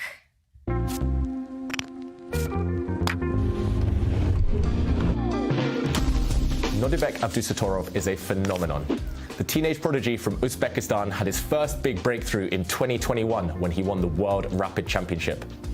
Since then, he has smashed through the 2700 barrier and even led his country to their first ever gold medals at an Olympiad. It is Abdusattorov's endgame skills that truly set him apart from his peers. He has a very mature approach to the endgame, as evidenced by this win against Magnus Carlsen in the 2021 World Rapid Championship. In this position, Abdusattorov had white. He is ahead in this race, white's pawn only being 1 square away from promotion, and after a careless move by Magnus, playing the pawn to b4, he didn't get tempted, he wasn't greedy, he did not capture this pawn, instead delivering a very accurate check. This immediately provoked a mistake from Carlsen. The endgame is winning for white anyway, but Carlsen advanced his king to the corner, and this cross-check, forcing the queen exchange, won the game for Abdusattorov. After the queens disappeared, white is about to make a new queen, and he went on to win the game. To win the game, and he went on to win the 2021 World Rapid Championship, making him the youngest ever World Rapid Champion. David, if there was one quality that you think is key in Abdusattorov's play, what is it? Oh, one quality. He has hundreds, Tanya, that set him apart. I would just say his fighting spirit. We've seen it against Fabi so far today. 2 difficult positions. Somehow he emerges with the lead. He just never goes down without a fight. He's always on the front foot, always putting his opponent under pressure, and it's paying off with his results. It has been a fantastic match so far. Nodirbek leads. We are having so much fun with the chess, but that's not the only fun that we've been having while David has been breaking down the action for us. David also took a little quiz at a school earlier. We will be revealing the full video later, but take a look at this because it was a lot of fun for everyone except David. What's the capital of Guyana? And you know this answer? Yeah, I do. Oh, gosh. I thought we'd start easy, like what's 2 times 2? What year did Queen Boudica die? I don't even know the century. What are the effects of the Black Death and where did it originate from? What do all the coordinating conjunctions put in a certain order spell out? I want you to clearly explain how you find out the percentage of a certain number. Clearly. Explain. David, chess is a lot easier. Yeah, those kids, they might have faces of angels, but they are mean. Trust me. We will be revealing the whole video, showing you guys the fun that the kids had with David in that quiz earlier this week. Right now, the big questions that we have got is what's going on in the other 2 divisions as well. So let's check in with Simon. Big game, Fedorsev taking on Shaq. Simon, what do you have for us? Yeah, so in that game, Shaq Mamedyarov has taken a lead. He played some great moves there, and this is the current position that we can see. He has the black pieces. It looks fairly even, but let's remember Mamedyarov has to win 2 matches there to go through. And, you know, that last game you were looking at, I mean, I'm just still just blown away by Nodirbek's playing. We're talking about best moves. And, well, in this game, they're playing some great moves. But I have to say, I think the best moves that I've seen so far is probably James Canty's dancing on the desk. So are we going to get more of that, James? A bit more dancing? A bit more of your best moves? Salsa, little dance, little salsa, you know what I'm saying? Look at that. I don't know. That is just magical. Magical. And it's great we can get that. So, yeah, so this match so far, Mamedyarov looks in a good position to be fighting back and trying to take it to another match. And in the 3rd division, very quickly, Alan Pitcho is leading against Harry Krishna there. So he's also in a great situation in that match as well. In Division 2, the $10,000 for the winner and the ticket to the Division 1 of the next Champions Chess Tour. Shakhriyar Mamedyarov on a way to make a comeback. While it looks like he might get to the grand final reset, it's not so clear for Fabi. It is Nodirbek Abdusattorov who leads the match, and we will be starting Game 3. Nodirbek starts with the white pieces. It was in Game 1 that Fabi had that big moment, the big chance to take the lead. Are we expecting him to stick to the same opening because it worked so well? No more Bishop G5 and Bishop D2 from Nodirbek, though, please. Maybe one C4. He played that move with a lot of success in the World Blitz Championship and the World Rapid, which he won. So we'll see.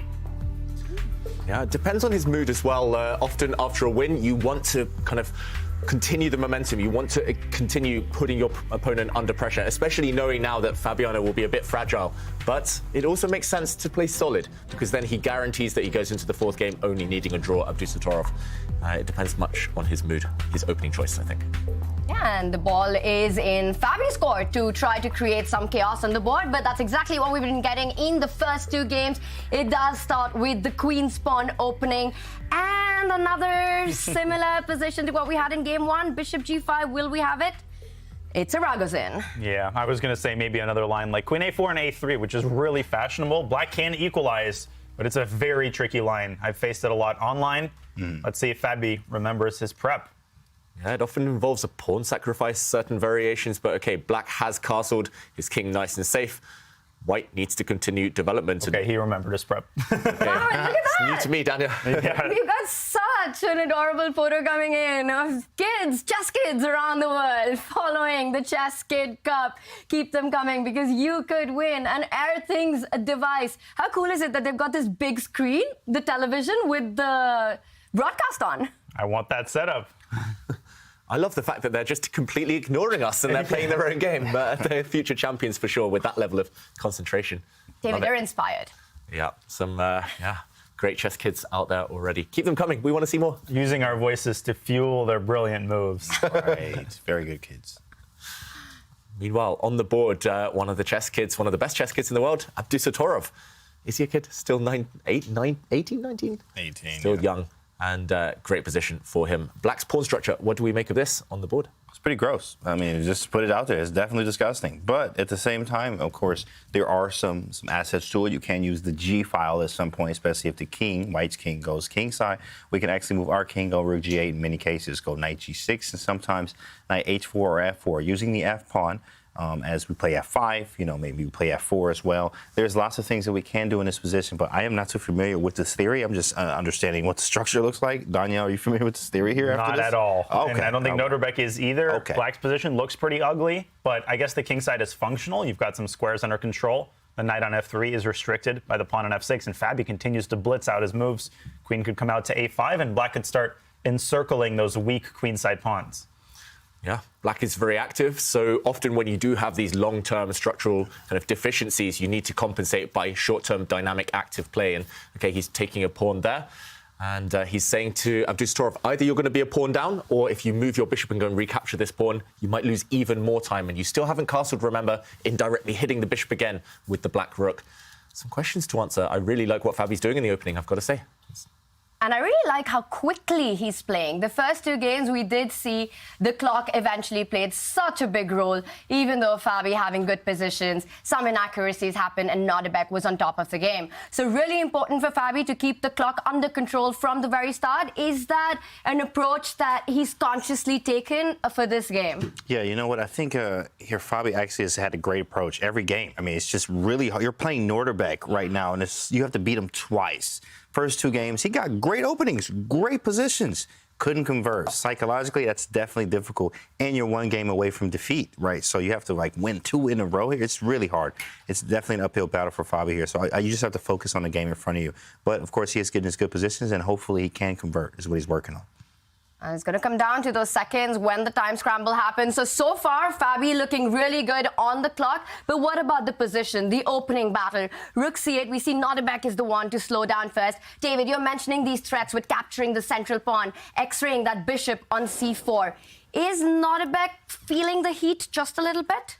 He might well be. Often, especially if you keep struggling out of the opening, you start to see ghosts and you start to fear your opponent's preparation a bit. And I know here I would be panicking slightly with white. This bishop indirectly attacked. For example, if we castle, black will take this pawn, hitting the bishop. And the only way now to keep it defended while regaining the pawn would be to take with the queen. But yeah, good reaction there. Correct reaction there, I think, Daniel, because the queen now defending the bishop, but you're left with ruins on the queen side. These pawns will drop off a bit later on. And therefore, I'm expecting a bishop retreat. This bishop needs to move. I think he's choosing between one of these two squares. The other direction you could maybe retreat in as well. But either way, Daniel, you mentioned the black queen coming out as well, hitting the white pawn, hitting the king behind it. And still questions to answer. If white steps forward to block, then there might be a knight jump. Again, continuing the momentum, hitting this pawn. There might be the black bishop coming out to this square, to this square. Yeah, it just feels like black has all the activity. One bad thing about black's position here is this pawn structure, of course, but right now, not relevant. I actually just like bishop b3 and castling. I mean, bishop d3, queen a5, okay, whatever. You can have the little pawn, right? Just get out of the way. Castle, I'm gone there. Yeah, Eval Bar says black's a little better, obviously, but then pawn takes c5, maybe. There is some problems with d7 at some point. Knight h4, it just feels like if I open this game up, maybe if I can even get rook c1 to c4 and rook lift, it's going to be difficult to do that without like a queen takes c1, obviously. So we need to be careful, but there is some play on black's king side, in fact, if we can get, obviously, the right configuration. Knight h4, queen h5 is what we're trying to do. If we could rook lift, I mean, black has some problems there. The structure is definitely a problem for black here, but let's see how he handles it. Rook to c8, and it's on Nordirbek's move. Yeah. Queen a5 coming, many active moves for black. At least black's next few moves are automatic. For white, it's much harder to kind of realize exactly how you should be setting up, how you should be defending and covering everything. So I think he's paused at the right moment, Abdusattorov. And he does go into a 3.5-minute thing. It's all about finding those critical moments. And these top grandmasters, they do that so well. They know exactly when it's time to take a pause, to go into a think, and that's exactly what we're seeing by Nodirbek right now. He hasn't castled, playing with the black pieces. Given the mat situation, is this a dream start for Fabi? It is, and it has been for all three games, but he hasn't reaped the rewards. Maybe the third time is the charm. Nodirbek has chosen a move that was censured by the eval bar. Bishop drops back to a2, staying on the diagonal, maybe thinking about a d5 pawn break later. Fabi proceeding according to plan. Maybe Nodirbek also wants to capture on c5 as James pointed out, in response to queen takes c3, but I'm feeling a little bit skeptical. I wonder what his idea actually is.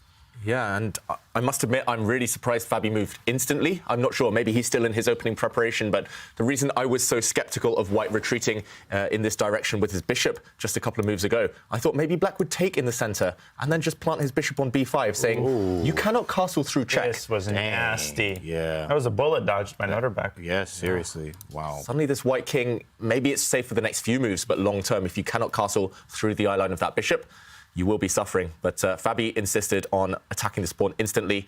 White castles, and now he's hesitating to take or not to take. Looks like free food. Looks like, yeah, it's up for grabs. I can't resist free food, you know, just take that pawn.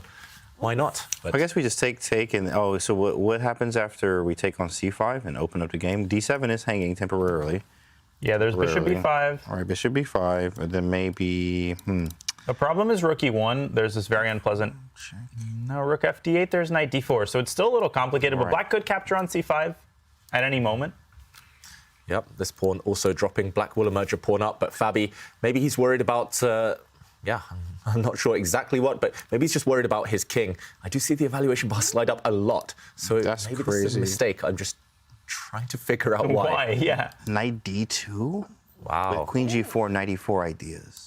Interesting. Maybe you just go bishop c6 there, though, but then I get the queen in there. I mean, it's just annoying. Like, you feel that white definitely has some attacking chances, obviously.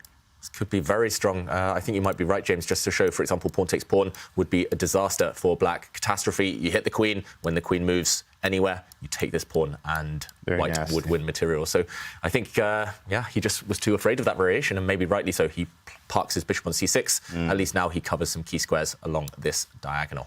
So still very much in the balance now.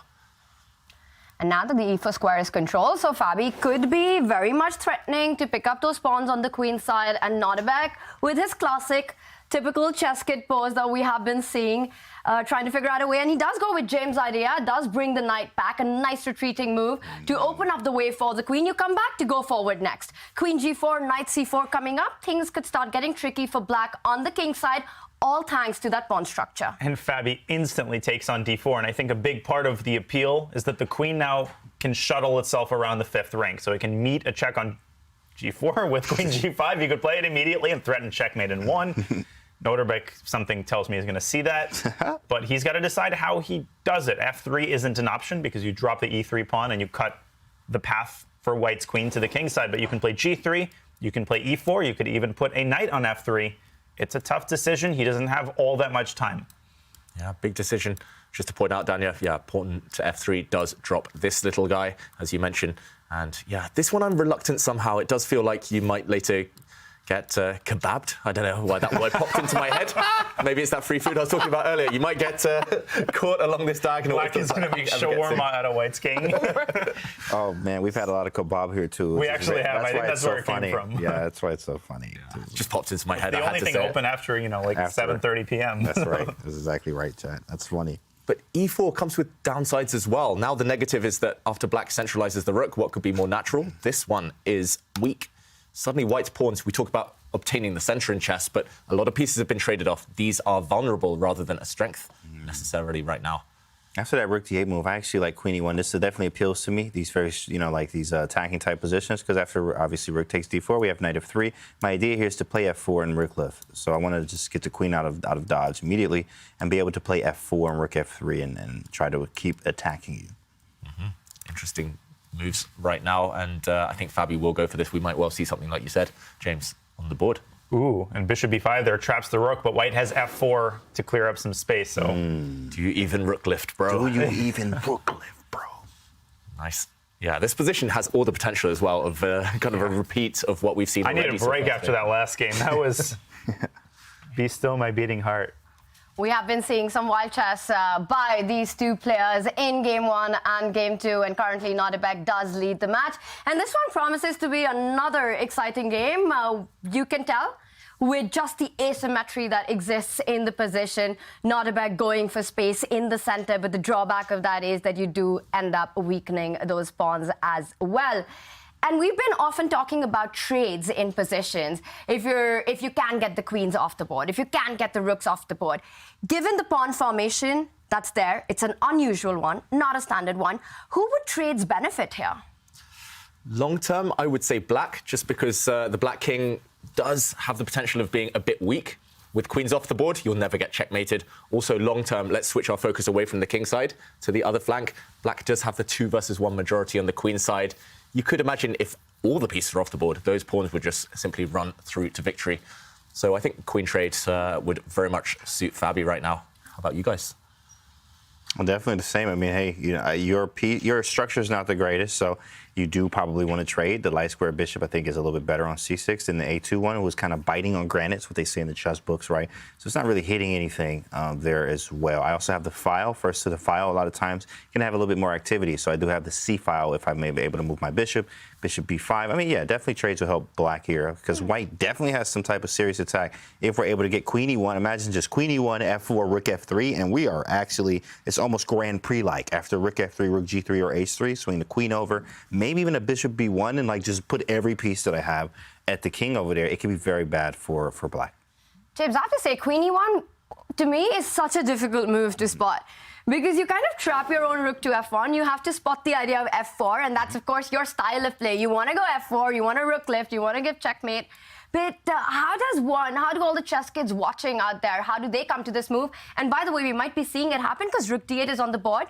Rook d4 is a threat right now. Absolutely. Rook d4, rook d8 is on the board. Now, of course, a lot of times is how you find these moves is look at creative players. D5, creative move there. That's a very creative move. But find players that are very aggressive and creative and watch their games. Tao, Richard Rapport, right, Badir Jobava. You have Adiban, right? All these players that are very creative and strong. Daniel Naroditsky, Danya, the prophet himself, Naroditsky, right? Of course, the creative players here. And if you want to play in games and fall asleep and be boring, we have David over here. Okay? We have David for that slow chess that you want to fall asleep on, but it works every time, of course. So you got to watch the games that you like.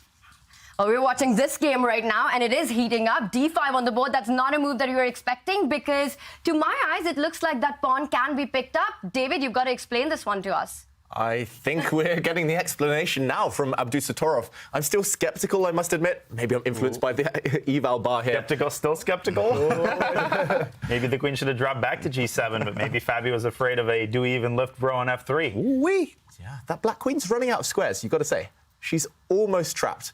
It reminds me of Fabi's queen yesterday against Jordan Van Foreest. It got trapped on this square on h4 by a lifting rook. So could we see lightning strike twice? And Tanya, you asked why white has sacrificed a pawn. I guess it's just bought him a bit of time with which to start attacking the black queen. And also, black's structure is even worse than it was. So even if white ends up a pawn down, black does have those 2 weak f-pawns that maybe you can hit a bit later.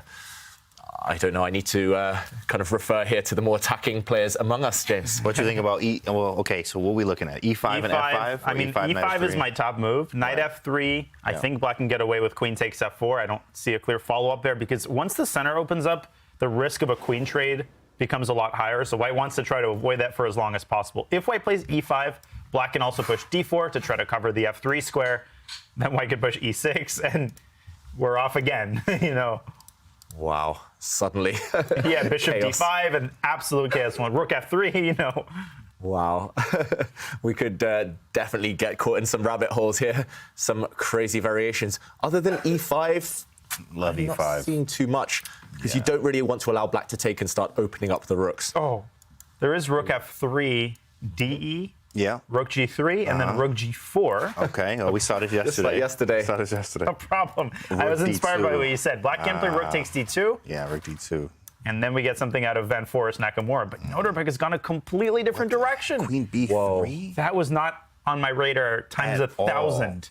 At all, bro. Yeah, I think if you gave me 10 guesses, I would. Probably the best moves. I mean, this guy is just creating art as we speak. But you've got to love it. The arrow that you're just making explains everything in the position, David. The d pawn cannot move, which means the d file cannot open up. The f7 pawn is super tender.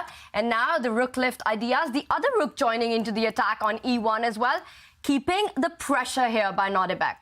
Yeah, and let's not be deceived by that evaluation bar. This is so dangerous for black. If you make one slip, you might just be lost. As you say, Tanya, these pieces are actually very far away from the defense of their king. Fabi uses the knight, a king's best friend, to try and plug any holes here. maybe hinting that he might capture this pawn on a good day, but maybe just blocking some checks. And now, what is the next step? How does he pour more fuel on that fire? Abdusattorov, he wants to win here and now. He wants to end the tournament. He wants to win the ChessKid Cup in this game. And let's remind everyone who might have just joined us that if Nodirbek does win this game with the white pieces, it's a position for all 3 results. He wins the ChessKid Cup. He does lead the match with 1.5 points. Fabiano Caruana doesn't only have to win set 1, but also the grand final reset to take the ChessKid Cup. And as you were talking about it, David, the other rook has also come into the play. Bring all the toys to the nursery. Yeah, and I love how every time Nodirbek makes a move, the eval bar drops, and then it kind of creeps back up. It's like that quote, you know, first they ignore you, then they laugh at you, then they fight you, then you win. It's like his moves are that deep, but maybe rook a1 is a mistake. I just don't know what Fabi does. Again, we're entering that situation where knight takes f4, maybe possible. It gets really murky after g3. Nodirbek really posing some problems here. Practically, of course, like even if you look at a Grandfather Tao, shout out to Grandfather Tao and the players that he has inspired, right? With that being said, of course, like if you look back at Tao's games, a lot of times you look at it with the engine, even a game, I think it was game 6 with Botvinnik, actually, where he was actually losing that game. It's a sacrifice on f3, all this craziness to happen. It was actually a bad move. It was a bad sacrifice. Some of them, lots of them, were not the greatest sacrifices if you run it on the engine, but it was the practical chances that he gave there. Is that me? That's the one right there. Yeah, he won. Whoever took that picture, you won the air things. Yeah, he won. Well, we've got one panel vote in for that one. That's it. That's Keep them coming, chat. One of you will win the super cool Airthings Black Wave Plus device to monitor your air quality where you're playing some chess from, and to make sure that your performance is on the top of the game, you need that Airthings device. And right now, rook c7, black needs all the pieces towards the king to try to defend this onslaught. Taking that pawn on f4 just seems so dangerous for Fabi to go into, and the eval bar approves of Fabi's approach. Excellent defensive move by Fabi, defending the f7 pawn. He just does what needs to be done in this position, trying to take the sting out of White's battery and just tossing the ball back into Nodirbek's court. Now he's got to find another way to complicate the narrative. Maybe this is the time to play e5. That pawn has stood on e4 a whole lot longer than I thought it would. Maybe it's time to advance it and change the sort of scenery in the center. I was definitely thinking that e5 takes and then f5. Is that what we're looking at? Yeah. Come on, now you know. Come on, we look just alike. Chat, look at that. Look at that. We look just alike. Brothers right here. e5 takes and then f5. And, like, you know, you got some stuff. Rook e5 there. Like, it's really nice. It's very aggressive. Obviously, Engine's like, yo, this is not the way. But, of course, it is definitely practical. There are lots of ways you can go wrong. And we've already seen that from Fabi here. Time and then, like, you know, psych part right now. He's one game away from elimination. And this is a very, very hard position to face. You've got a talent. Oh, is that work? You've got a talent for the sacrifices there, James. That was nice. Sorry, that's the worst pun I've ever made. But yeah, it looks like that type of position, you have to do something a bit crazy. You've kind of burnt your bridges. There's no turning back from here. There's no reverse gear. Just go all in. Just push pawns forward. Try to get to that black king by hook or by crook. I'm really not capable of understanding jokes about world champions. Capable. That's He's really funny. fishing for something. Oh my Fishing for something. goodness. These guys are killing it today.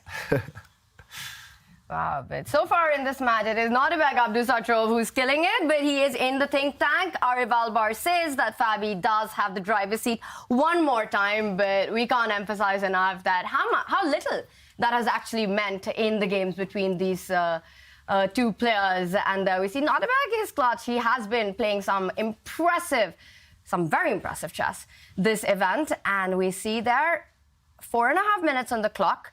There's a lot of pressure on the board. What move are you expecting? He does a rook lift. Do you even rook lift? It's on the board. Rook h3 is a big threat. Wow. What is the response if black gets greedy here? I'm going to stop trying to predict any of Nodirbek's moves. Shall we say he was really vishing for a tactic there? Stop it. Stop it. But Fabi has called his bluff, and he played really quickly. Pawn takes e4. He's probably going to start hunting that queen, although that probably means he's not going to do it. He probably is going to play knight d2 to b1 for all we know. That's exactly right. I think he's actually getting ready to sacrifice his queen, potentially, Fabi, in this position. If the white rook does slide across and start harassing her, as you say, if the rook comes across, maybe... Okay, maybe you just slide. But taking this makes a lot of sense as well, because the black rook enters the position. You've given up a queen, but you've got a rook, knight, you've got a powerful pawn, and look at the white king. This one is just chaos on the board right now. He does have the option, however, of simply taking this pawn, and the game would go on. Here we go. You got to think. Yeah, he in the think tank here. A big timing edge, too, as well for Fabi here. This could be his game. But, of course, I mean, that other two could have been his game, too. So it's really tough. I mean, Nodirbek's playing out of his mind. Nice defense, though. Rook defending, f7. My d2 knight is hanging. This is not that easy at all. Rook h3, he'll just take it and look at you all crazy. Shoot, what do you do? Takes on e4, yeah. It's tough. You might have had to go with plan B there. I think he might have missed queen takes h3. Yeah. Yep, tough position for Abdusattorov, but he's making the best of it. He's simply recaptured. He's only 1 pawn down. He still has great chances against that black king in practical terms. 3 minutes, though, against almost 7 minutes. It might be the clock that comes back to haunt him later and decide this game. Really, really tense stuff. I think all predictions are off at this point. A trade bishop for knight. White's bishop may be superior to the black knight, so some competition there long term. You know what, that game he had where he was playing pawn f4 with the black pieces? I mean, that game looked like it was his game. This one doesn't actually, it's not as clear. Ooh. That other one was very clear, but I mean, hey, we'll see. Rook d2, what you saying? That's a dagger in the back there. Like that. Well, the other rook can't come down just yet because you get mated on g8, but it's just a nasty move that disrupts White's coordination. Now you can't bring the rook up to f3 because of the check on c1 potentially, and then queen f2 is mate. That's another nice one. And again, we're in that situation where Nodirbek struggling to find a move. Yeah, just to show this, Danya, almost a lawnmower checkmate after the rook drops back. Boom, check. And the rook queen cannot be taken due to the pin. And, of course, checkmate in multiple different ways here. You can decide many items on the menu there. Yeah. So if we start with check, well, where does he go, Danya? What do we do after check? Because I want my idea is rook c8. Ooh. Rook e8 check. King g7, rook c8. Rook c8, right. Wow. But, so maybe he goes like king, well, yeah, same thing. I mean, he's just losing, but like, what's the move there? Queen takes? So I thought about that. King takes. No, queen g4, I think, forks the pawn on g2 and the rook on c8. Sheesh, yeah, it doesn't work. David has that is a nasty tactic. Yeah, that doesn't work. Just to show what you guys are talking about as well, after check, trying to deflect, does walk into this one. Double attack. What a move. Checkmate. What a move. And this rook. Wow. Man, rook d2 is a nasty move, boy. Sheesh. Just sets so many things up because you hit the g2 pawn. So queen g4 is always going to threaten mate. And Nodirbek has to work around that. He just doesn't have a lot of space to work with. Bishop b1. Ooh, retreating never feels nice. Creeping around the edges. And perhaps the idea could be that he wants to vacate the e4 square to get his bishop on there and defend the g2 pawn in case of all these ideas of black sliding the queen to g4, threatening a mate in one. And then, James, give a check, bring that bishop, keep the king safe. Is that something that Nodirbek could be aiming for? Yeah, definitely wants to put that bishop on e4. It's also a nice reroute because, I mean, we may be able to get bishop g6 here somehow, in a perfect world somehow. Like, especially if we check in, like, king g7, then bishop takes g6. You may have to take with the king because after pawn takes, queen g8's mating, right? So you're getting hit really hard there. So you be very careful about this stuff. Bishop takes, king out in the middle of the street here. I mean, literally, this is GG. It has to be. So rook. Rook c1.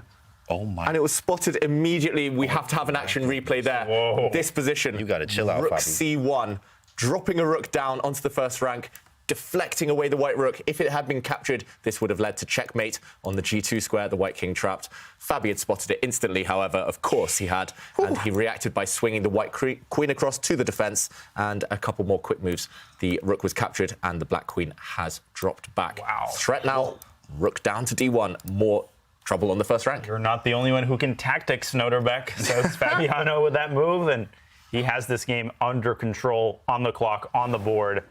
If he lets this one slip, that would be the craziest comeback we've seen yet. Insane tactical vision there by Fabi. The last few sequence of moves that we're seeing building up on that advantage, and now White's back rank feeling extremely tender there with rook d1 coming in. And the one big difference in the narrative of this match that we're seeing is that it's Fabi who's got a 5-minute advantage on the clock. He has been getting great positions, but playing on seconds, we've seen that advantage slip. This time, this is his moment to strike in the match.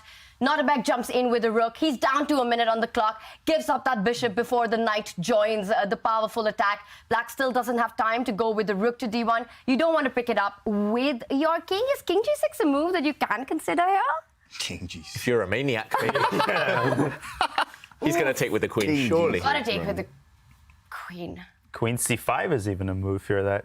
Ooh. Oh, that's nice. And then maybe. Give a check. Queen c4. Wow, Dania, just to... No, or queen b5, because it hits the rook on e8. Oh, wow. Let's put this on the board. Oh, shit, wait. Ooh. This is a check, ignoring the bishop, ignoring the Eval Bar doesn't love it, but it's a cool idea. And then queen to b5, hitting the queen, and it doesn't react. Nasty. It doesn't react. Oh, you're going to get a queen endgame up a pawn, so that's definitely on the menu for Fabi. Yeah, so just to show, queen takes queen, looks like white is up all the material in the world, but when you get back rank, checkmated, that is the end of the game, unfortunately. So, oof. If we see that on the board, that's just everything. I don't think I can take any more of the tactics that we're seeing, the pieces being left hanging and not recapturing. This is absolutely wild chess. Bishop g6, the fact that Fabi's paused. The good news for Fabi fans, he's got the time to burn right now. Will he go for this absolutely crazy idea of giving the check and then deflecting the white queen from the first rank? Or will he simply pick up the bishop?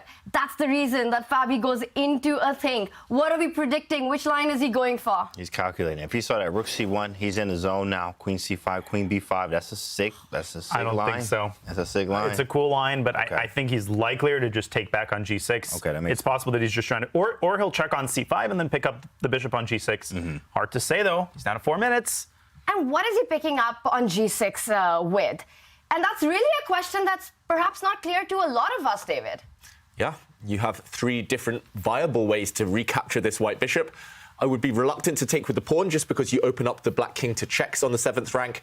Maybe that's fine too, maybe that's playable. Again, reluctant instinctively to take back this bishop with the black king. You never really want to lead from the front with your king, especially when there are queens still on the board. So the black king advancing down the board would feel counterintuitive. Taking back with the black queen, it feels like the black king is nice and safe, but temporarily the queen maybe not on her best circuit, on her best square. But and he does it! Wow. He does it because it wasn't clear. King g6 still threatening rook d1. I love it. What a beast. Wow. And it was the best move, I'm pretty sure. And Abdusattorov had predicted it. He'd foreseen that, of course. So 2, I mean, I don't know what to call them anymore. We exhausted geniuses, I mean, maniacs. You know, they say there's a fine line between the 2. Oh, man. Oh. Now it looks like full control for black. The problem for white is you're stuck. You're just fixed on your own first rank. There's no way to kind of just activate your pieces suddenly because black's pieces are staring down at this white king and the pawns around it. It feels like at the right moment, Fabi will start launching the other pawns. Don't forget about those 2 on the queen side. They look like they've not participated in the game. There we go. These pawns will act as a distraction while actually the white pieces are just simply tied down. Yeah, the white queen at some point will be overworked. It's unlikely she'll ever be able to go and capture any of those pawns because there will always be checkmating motifs later in the game. He could just resign in a few moves here. I mean, b5, a5, everything 5. Just push it all the way through. And that is very nice display here. Fabi, I mean, there's no way you could lose this, right? There's just no possible way, right? We've said that before today. Yeah, but this time, again, there's just no ideas. There's no defensive ideas. You can't bring your rook up to e3 because it just gets pushed right back down with rook d1. Black's rook just showing who the papa is here. And Nodirbek makes a very important, useful move, clears up the back rank, so now he can start thinking about freeing up the queen and the rook. h3 was the need of the hour here. It was, however, the black queen is going to find an even more beautiful square, most likely. She's just going to step 1 square down, even further into the white camp. And then it's going to step 1 square down. And then rook e4, h5. Ooh. Don't you even think about it. Ooh, nice. a4. Oh, he wants b4, rook e4. What a tricky move by Nodirbek. Tricky. Let's not rule him out. He's saved crazier positions than this one. The difference, I guess, is fewer pieces on the board. Maybe some stalemate tricks at the end of this game. Yeah. Wow, and there are big threats on the board. The rook can slide in and attack. The black rook can slide in and attack the queen and the f5 pawn. A lot of ideas all over right now. Nodirbek, in desperation, tries to create some weaknesses on the queen side. The eval bar loves black's position. Fabi in driver's seat. Guys, do you think this is it? This is the one that he levels the match in? I think so. I think this is the one. This is the one here, and then he's going to have to win again, though. It is tough. It's very tough. Then again. It's possible. Then again. Thanks, Tanya. Right. Great job, you know. And then you got to win again, though. Like, all right, cool. Thanks, guys. Wow.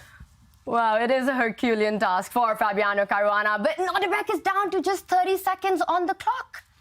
Yeah, we've seen it before, though. Nodirbek is so quick, so good, so tricky. I think it's more about Fabi at this point. It's Fabi who can kind of let it slip. It's Fabi who can kind of mess this up. So if he finds the right moves in the next 2 or 3 turns, I think it's over, no matter what Nodirbek's time situation is. Even if he had 3 hours, it wouldn't be enough. I mean, even if Fabi wins, the way Nodirbek defends, he just uses every last nanoparticle in his position, the A pawn. He uses even that to create problems for Fabi. But Fabi's just undeterred. Rook e4 is very likely.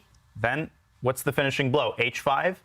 Yep. Rook takes A4, and then you have to find that one more move. Queen B3. Oh my God. Yeah, but now Rook G4 check. Oh, Queen F4 goes hits up. the rook. Some Oh, threats my of goodness. perpetual, even checkmate. Jeez, bro. Not again. Not Man, look, again. I'm telling you right now, if this man gets out of this one, We're getting at it. I'm out. We are I'm getting leaving. at it. I'm going. I'm gonna take off the mic. You know, I'm out of here. I'm done for the day. Because that might be that the match might be over. Yeah, exactly. It's Nodirbek gonna be wins, done. You are done for the day.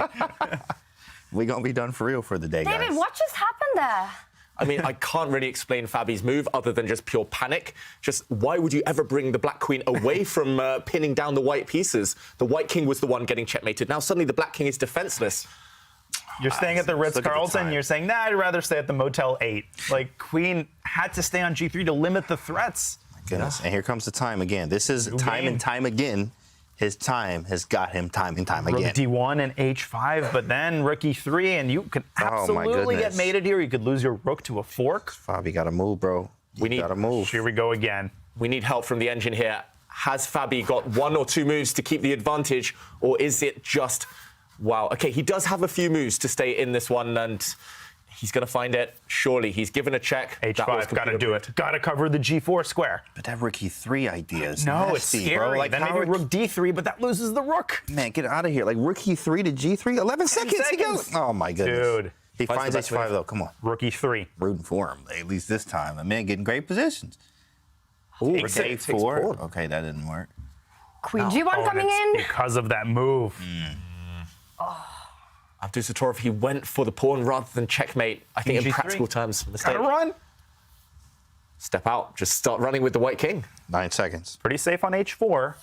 Queen G1. Fabi's back in the game. How do you win, though? What is this? What's the move? How do you win Will you this? go around to E5? No. H4 now? Problem is, queen exchanges now, queen trades do help Abdusattorov. He's going to hold the draw. If 8 the queens seconds. are off No, the but board. H4 was winning there. I think there were no checks after Queen G4. But now we... Now he plays Fake. H4. 10 Now seconds we for fake, so- Abdusattorov. He gives the check. He leans back. Or Rook Rook D4. D4. And he Rook wins the D4, queen. He wins the And look queen. at Fabi. He knows he's so close. That was relief on Fabi's face. That's it. That's it. Got You it. can't hit the Put button. that in your pipe. My goodness. He's still playing. He's He wants a still playing. stalemate. He wants King H5 and H4. And then we give up have his seen a fortress before in these positions, but not this one because the A-pawn is alive and Fabiano Caruana there with the confidence. He wins this game 3. It is what needed to be done. And there we see he leaves. He knows he's got a big game 4 coming up. And Abdusattorov, he shakes his head. He was so close to saving this one. We've got a match on our hands with the final 4th rapid game coming up. But this one, David, it was a wild ride. This was a wild ride, and we were holding off on any predictions until the very final seconds. Actually, Nodirbek fought back from a hopeless position, and here, if he had traded queens by sliding back, forcing the queens off the board, he might have had some chance of saving that endgame. Instead, he took the pawn, and he was punished. The black queen slid back, she's coming in, and we saw the killer blow a few moves later, after repeating, was this move. Pawn forward check, and after the king captured this pawn, it had walked into the firing line. This was a nasty pin, and the white queen was lost. Game over. A fantastic tactic there by Fabiano Caruana ending the game. It has been a roller coaster match so far. The first game, the only peaceful one, and then two decisive results. Nodirbek takes game 2, Fabiano takes game 3, and the action continues with the final game coming up right after this Twitch break.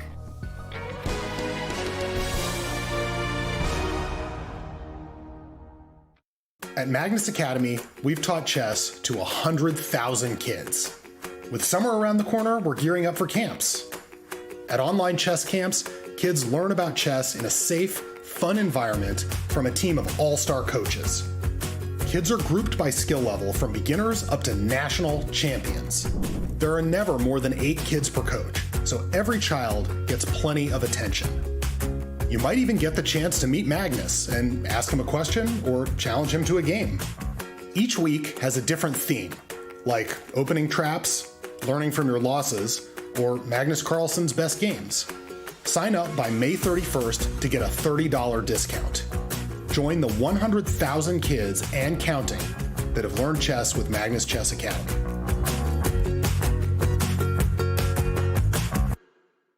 ChessKid is fun. Chess is great for the brain, but it's also fun to play. And ChessKid makes it easy to have fun. Whether your child is a total beginner or a prodigy, they can hop on and find a well-matched opponent from around the world at any time. ChessKid is the safe, parent-approved way for your child to play chess online. ChessKid is educational. To kids, it feels just like playing, but chess is a great way to learn patience, strategy, and critical thinking. ChessKid features a comprehensive training program that guides kids to level up on their way to mastery.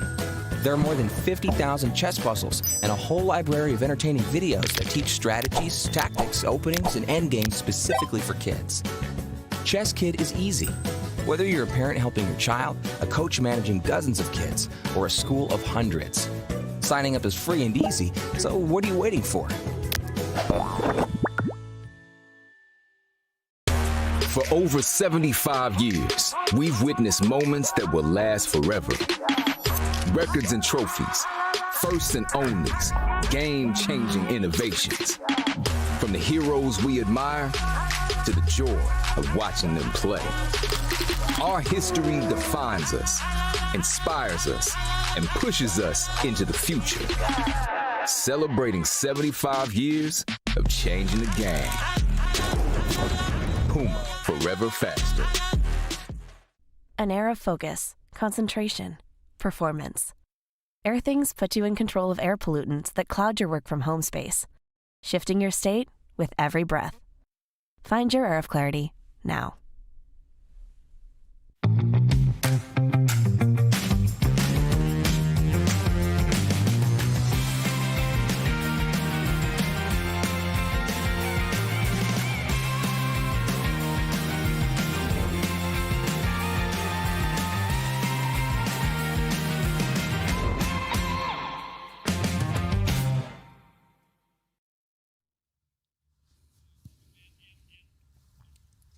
Our meetup community is constantly growing. We are at 20,000 members, and you can become a part of it. Start your own community, your own group with Meetup in your city. Visit meetup.com/chess for all the details to get your community growing in the chess world. And right now, we're going to meet up with Simon Williams because it's been mind-boggling chess action, Simon. Yeah, it has indeed. And a quick update on Division 2. And this is the big match between the big fish, Fedorsev and Mamedyarov. So two big hitters. Now, Mamedyarov, after 3 games in the 4-game match, was 1 point up.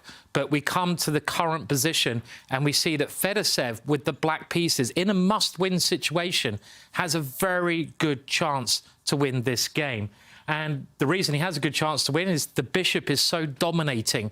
It can work on both sides of the board, being a long-range piece. White's knight has to only stay on one side of the board. Black's also got this pawn 2 squares away from queening.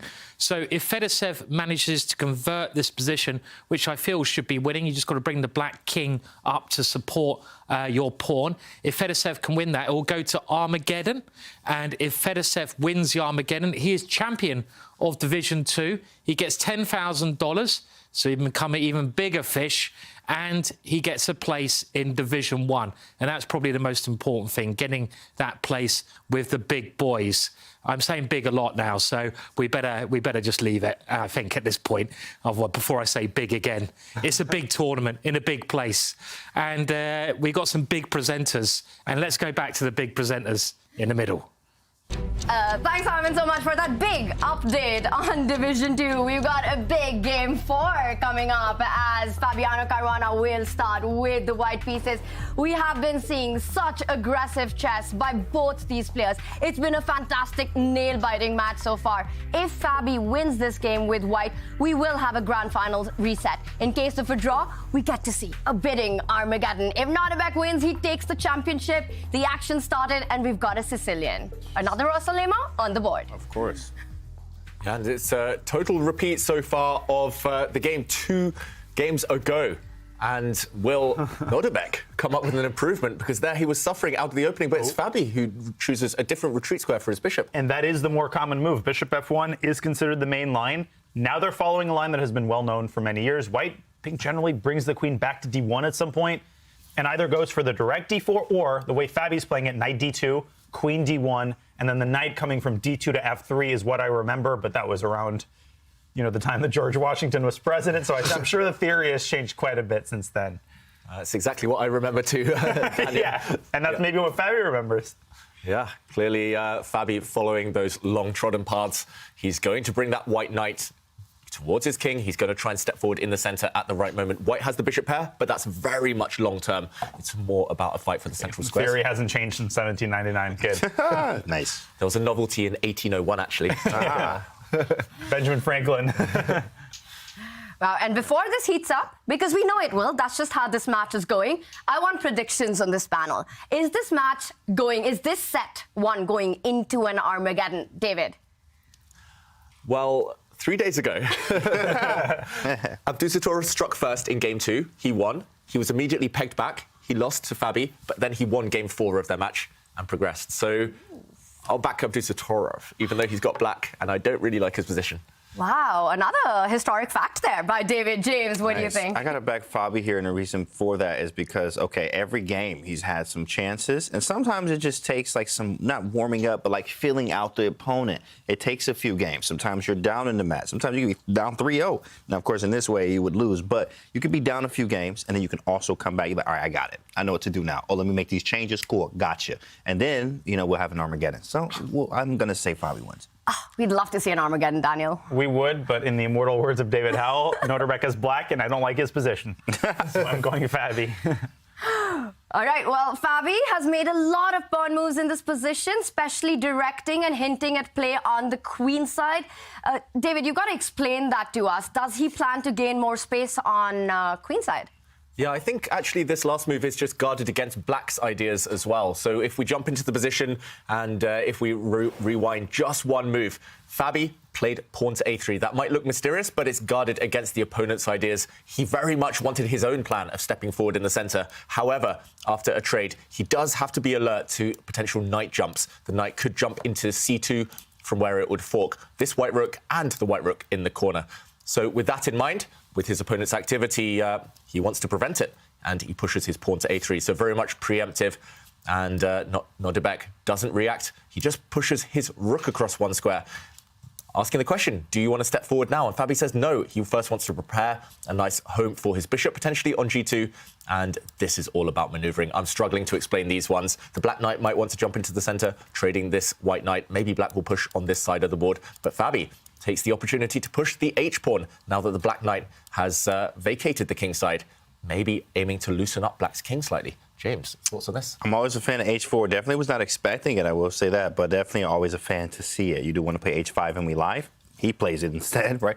Then our idea here was to play h5, take on g6, and maybe even play king g2, actually put the rook on h1 at some point, or bishop h3, all kind of ideas. But he plays h5, so now maybe we can plant a piece on g5 at some point. Maybe we go bishop h3, you don't have a light square bishop, and then try to put the knight on g5, and you can't kick me out of there. There are some things we can do there. Maybe push g4, it's very aggressive, and then try to get h5 in at some point. This is attacking 101. But h5 on the board here, let's see how Fabi responds. Yeah, Both players playing incredibly quickly, Daniel. Do you think this is part of their preparation? Is this a setup that Abdusattorov has prepared? Because it looks strange to me. Yeah, he might have prepared the sort of general ideas of the setup. I'm sure that they're both out of preparation in the specific position. But Black's plan in this line is generally pretty straightforward. I think we mentioned it, b5 and b4, just kind of driving the pawn down, trying to shatter White's structure. Fabi was trying to operate on the king side. Maybe will now switch his attention to the center. d4 is still possible. So very flexible. A lot of plans really for both sides. Black doesn't even have to play b5. Black can also play d5. So both pawn structures are very flexible here. I still prefer White, though. He's got somewhat more space. And, of course, the bishop pair. And he's just made a tempo move, forcing the queen out of its initial square. Yeah, really nice move there. Just, again, asking the question.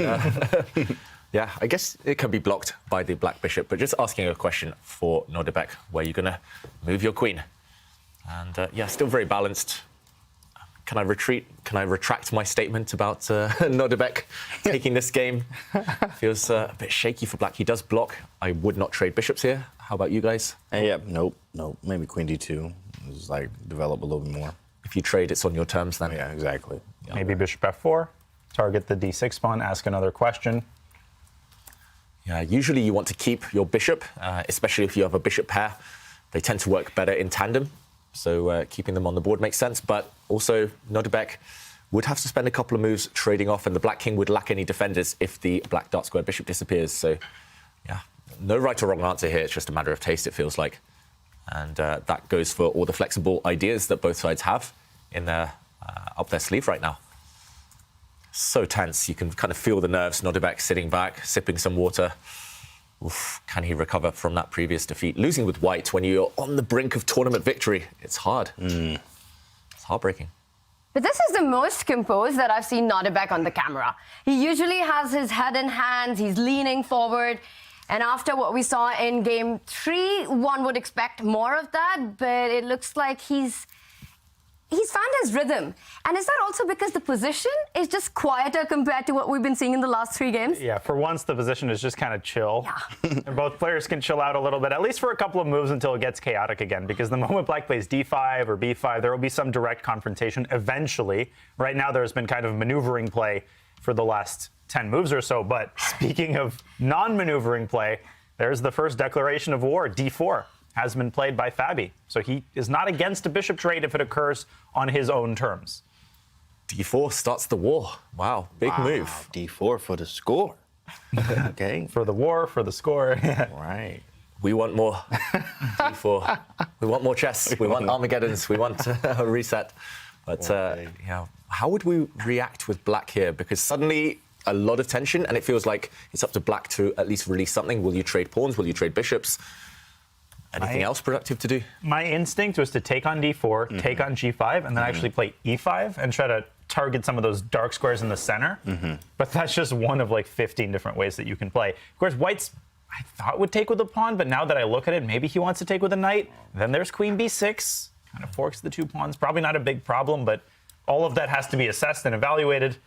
If h takes g5, then I definitely want to go e5 and try to carve out some of those dark squares. What I definitely wanted to do at that moment was take a screenshot of what we had, because Fabiano Caruana and Nodirbek Abdusattorov were absolutely twinning with their chess pose. And that reminds me to tell all our chat to start posing and send in your selfies of watching this match between these 2 titans of the game, the ChessKid Cup. Send us your best photos and we will pick a winner to win the Airthings Black Wave Plus device, which will help you monitor your air quality to up your chess performance. And talking about upping the chess performance, both players are upping the ante in this game. Some trades on g5. And the fact that Fabi has slowed down, it means he's actually considering taking it with the h-pawn. Yeah, or considering taking it with a knight, depending on what his first intention was. Yeah. There's arguments for both. You normally want to take with the knight, I guess, activate a piece. Black's kingside a bit fragile, but if you take with the pawn, you do have a kind of a dark square bind. There's tactics either way. Daniel, you mentioned there's kind of some forcing lines, and these players base their decisions on calculation. E5 and D5, both sensible candidate moves here. I love it. I love that he's again gone for the most direct approach. Knight g5 was my natural pick the moment that trade was offered. But hg5, of course, Fabi 2.0, we've been talking about it, the most aggressive option on the board. How does that change the dynamics in the position now, David? Well, it means that long-term, White does have to be slightly wary of the fact he has doubled pawns. Also, his pawns on dark squares. And I think, as Daniel mentioned, there we go. Black is fighting for those dark squares now. White has a light squared bishop, so long-term doing well on that colour complex. But if the black knights start entering, if they start jumping forward on dark squares, if that white g5 pawn, the doubled pawn, gets picked off, yeah, it's just going to become very, very complex. I'm liking the way that this is progressing for Nodirbek. Suddenly, it feels like Fabi might have lost his way a little bit. Can I go back to my prediction? Yeah, I can feel that, actually. I mean, after... I really want to get, I like the G-pawn. I love the G-pawn there, but then, I mean, I don't have the right piece configuration to complement the G-pawn on G5. So, of course, D5 here is something I do want to play. I mean, gain the tempo there. Eventually, my plan is to play Queen D2, Knight H2, and play G4.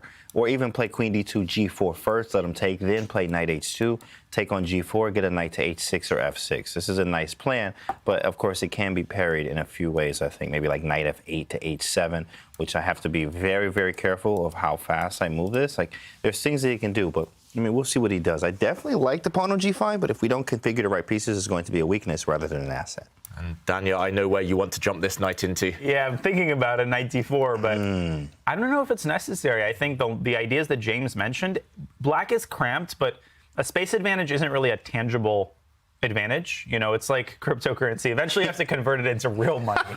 And I just don't see a compelling plan for White. White's got individual moves that are tempting. Bishop H3, another one-move threat. Black can move his rook away from C8, no big deal.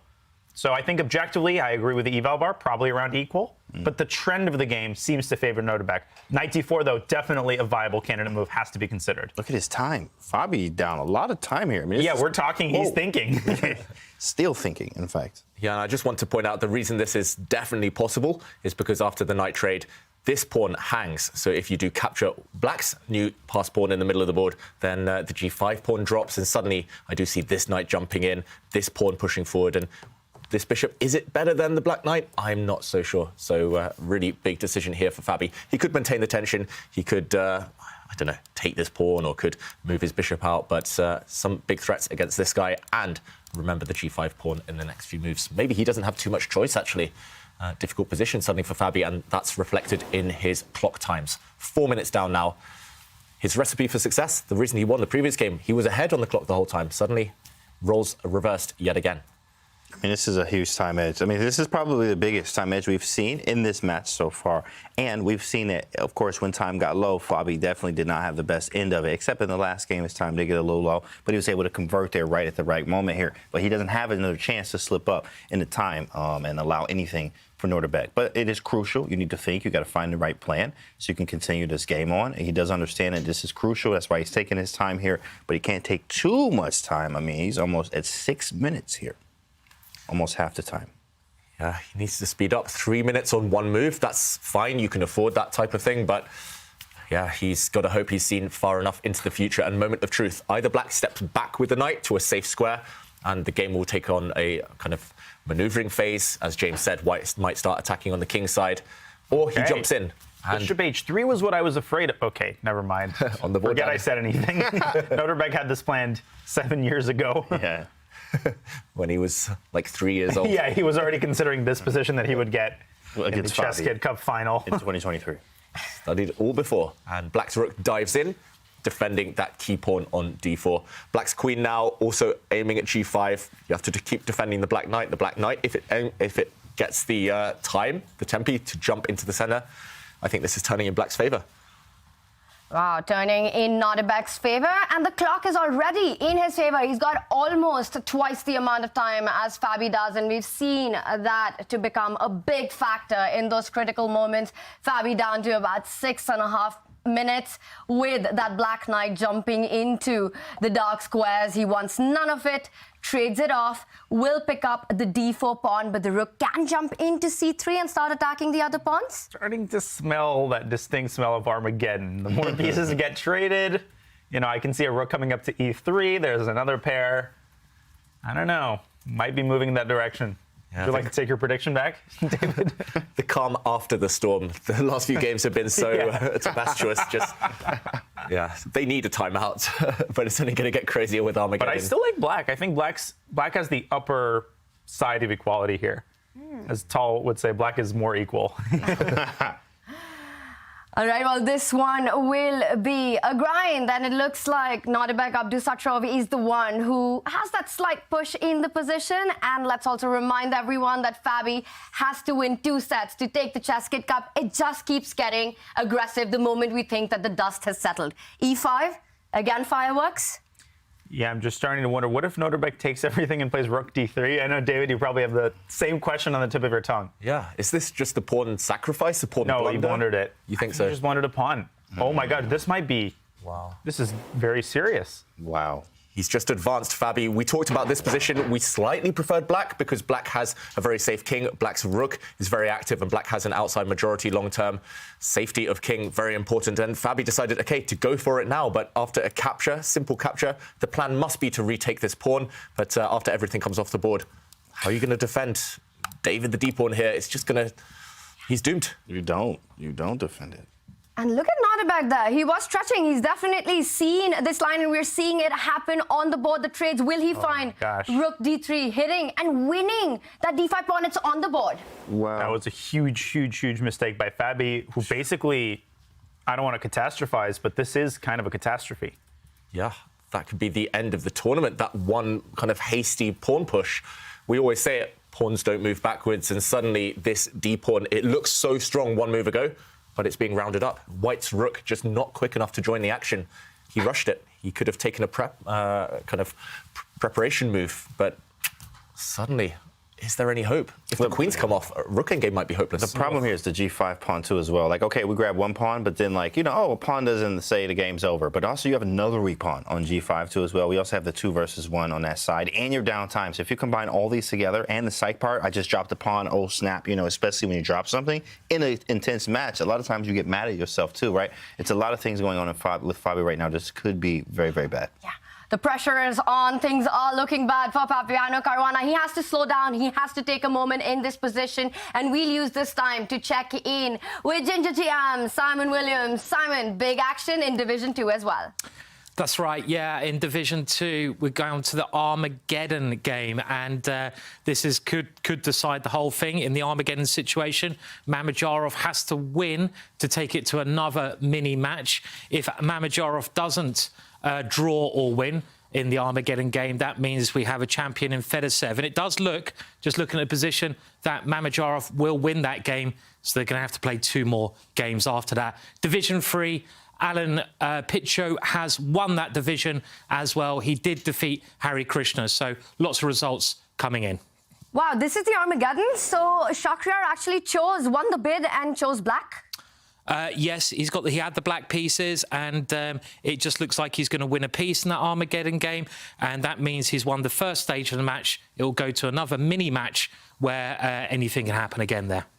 Wow, Shakhriyar Mamedyarov making his comeback in Division 2, going from the losers bracket. He is playing Fedorsev. That match is hot, and this one as well, a big moment for Fabi. Nodirbek Abdusattorov with the black pieces, has all the advantage, is winning the pawn. How difficult is this for Fabi to hold? Extremely. He's also 6.5 minutes down on the clock. No, obviously, Nodirbek is not going to take on D5 with the queen and get mated. This might be Fabi's last hurrah. Get that rook to C8 and start praying. Yeah, going for the counter-attack. The problem is I think Black has a very effective way to deal with any threats against his own king. If we jump in, White has just landed a check. Don't block with the black queen, because you will get skewered along the 8th rank. Instead, if you simply move your king, I'm not sure which square, G7, H7, they look the same. If the white rook comes up, you're trying to attack from behind. But Black is the first to give a check. The white king will move, and Black can land this punch. And you're hitting the pawn. The key here is that you defend along the diagonal. This is typical in many positions. If you have a bishop on this diagonal, a queen on this diagonal, your king is never, ever getting mated. And it's Black who arrives first. The Armageddon smell has dissipated a little bit. That's a stunning spot to put the queen on D4. And it's so instructive for chess kids all over the world to look for that central square for your pieces, because that's where they're the most powerful. Yeah, and actually in just chess in general, I've very rarely seen someone as talented as Abdusattorov in queen endgames. He's defeated Magnus Carlsen twice in queen endgames in the World Rapid and in Tata Steel earlier this year. Just the way he manipulates the queen, he always seems to find the best squares. When I play queen endgames, I'm just guessing. I'm just like, the queen looks okay here. This looks like a decent check. But Abdusattorov, he knows where to put his queen, and he's already foreseen with this last sequence of moves that he can attack and defend at the same time with the queen in the middle of the board. No answers. I mean, you can go back to f4, but again, that allows that queen trade you talked about. That's exactly what is likely to happen, and that pawn construction on the king side is kind of perfect at deterring perpetual checks. Now, I'm not convinced that rook d1 is the easiest path. You can also trade queens with queen f5, so some decisions to be made here for Nodirbek. I'm actually liking the look of queen f5 here, given the weakness of the pawn on g5. What about queen e7? Is that the same? I mean, he just picks up the pawn, doesn't it? Or Rook what does he have? c7. And I just take on g5? Oh, rook c7, you say. Okay, now rook c8. Queen e7, rook c7. I like your idea, James. Maybe you put it on this square so you don't get hit. Oh, so you have rook f5. Oh, okay. Yeah, wow, that's sick.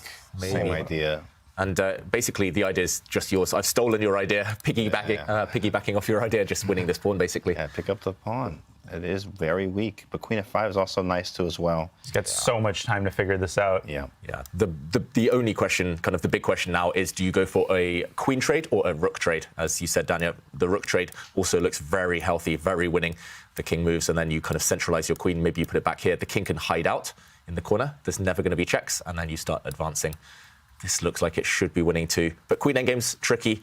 The alternative, and maybe the one I would go for as well, just because I'm a scaredy cat, get the queens off. You'll never get checkmated. And the 2 versus 1 over here should win this pawn week 2. Yeah. Spoiled for choice. Too many options for Nodirbek. All look winning right now. The burger, the pasta, the pizza. He's got to make a decision eventually, and these are nerve-wracking moments because you know that if you make the wrong decision, you might be giving your opponent unnecessary chances to recover. Yeah. Are you a pasta, burger? What kind of guy? Kebab? Well, we had burgers and pasta here. We had a little bit of everything, so it's been good. Queen Stop d8 talking about food, or I might have to start eating the computer. Oh man, queen d8 on the board there. There's your move, David, and it was the same idea. Of course, he found it. Yeah, queen d8 was better than queen e7. That was the best. I mean, this guy's just a scientist, mixing his chemicals. It's crazy. Machine. Yeah. Trust me, queen endgames with this guy, it's just resign. Just press the resign button. Yeah, in game, queens, resign. Who that reminds me of? Magnus Carlsen.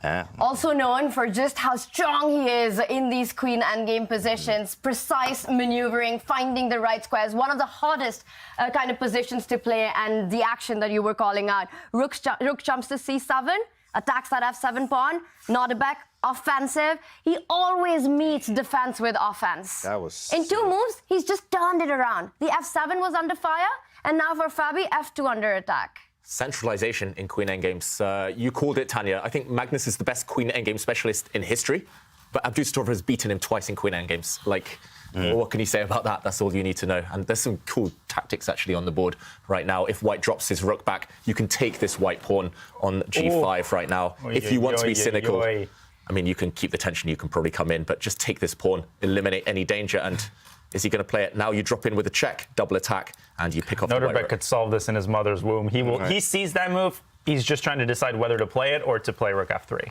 Yeah, everything wins at this point, it feels like. Even if you do nothing. h4 even, probably. Yeah, h4. h4 doesn't look b5, half bad. Push everything. He's about to make a decision. And I don't know if you guys saw it, but that look on his face, it was determination, it was focus, and he was calculating, deciding the path that he wants. Will he keep the tension, build the pressure, or pick up that second pawn? We will be finding out in seconds. And meanwhile, for Fabiano Caruana, the troubles don't end on the board. He's down to 2.5 minutes. He's got to save a very difficult position. I said I wanted more chess, but this is going to be the final game of the ChessKid Cup. Absolutely. He might resign after rook takes g5. I mean, queen endgame down 2 pawns like this, there's just no hope because you're not even, within a mile of perpetual at any time. Wow. Nodirbek, again, good tip for all the chess kids out there. He sat on his hands, he didn't move, and then he calculated, double-checked, made sure there were no blunders, and he went for it.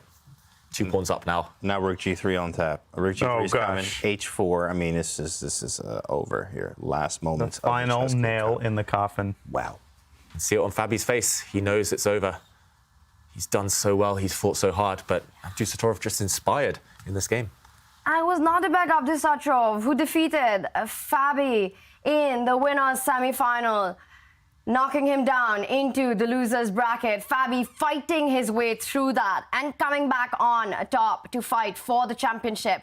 But Nodirbek Abdusattorov, after an up and down game, is just minutes away from the ChessKid Cup win. The most debilitating thing, he's got 7.5 minutes on his clock. He's got a wagon load of time to deal with anything that Fabi throws at him. With every ticking second, Fabi coming closer and closer to accepting the hopelessness of the situation. He takes on G5. He might deliver a couple more checks, but this is basic Betty at this point. Yeah, the Black Queen just needs to find a square from where she can protect all her pawns. The Black King, super safe, no checks on that one.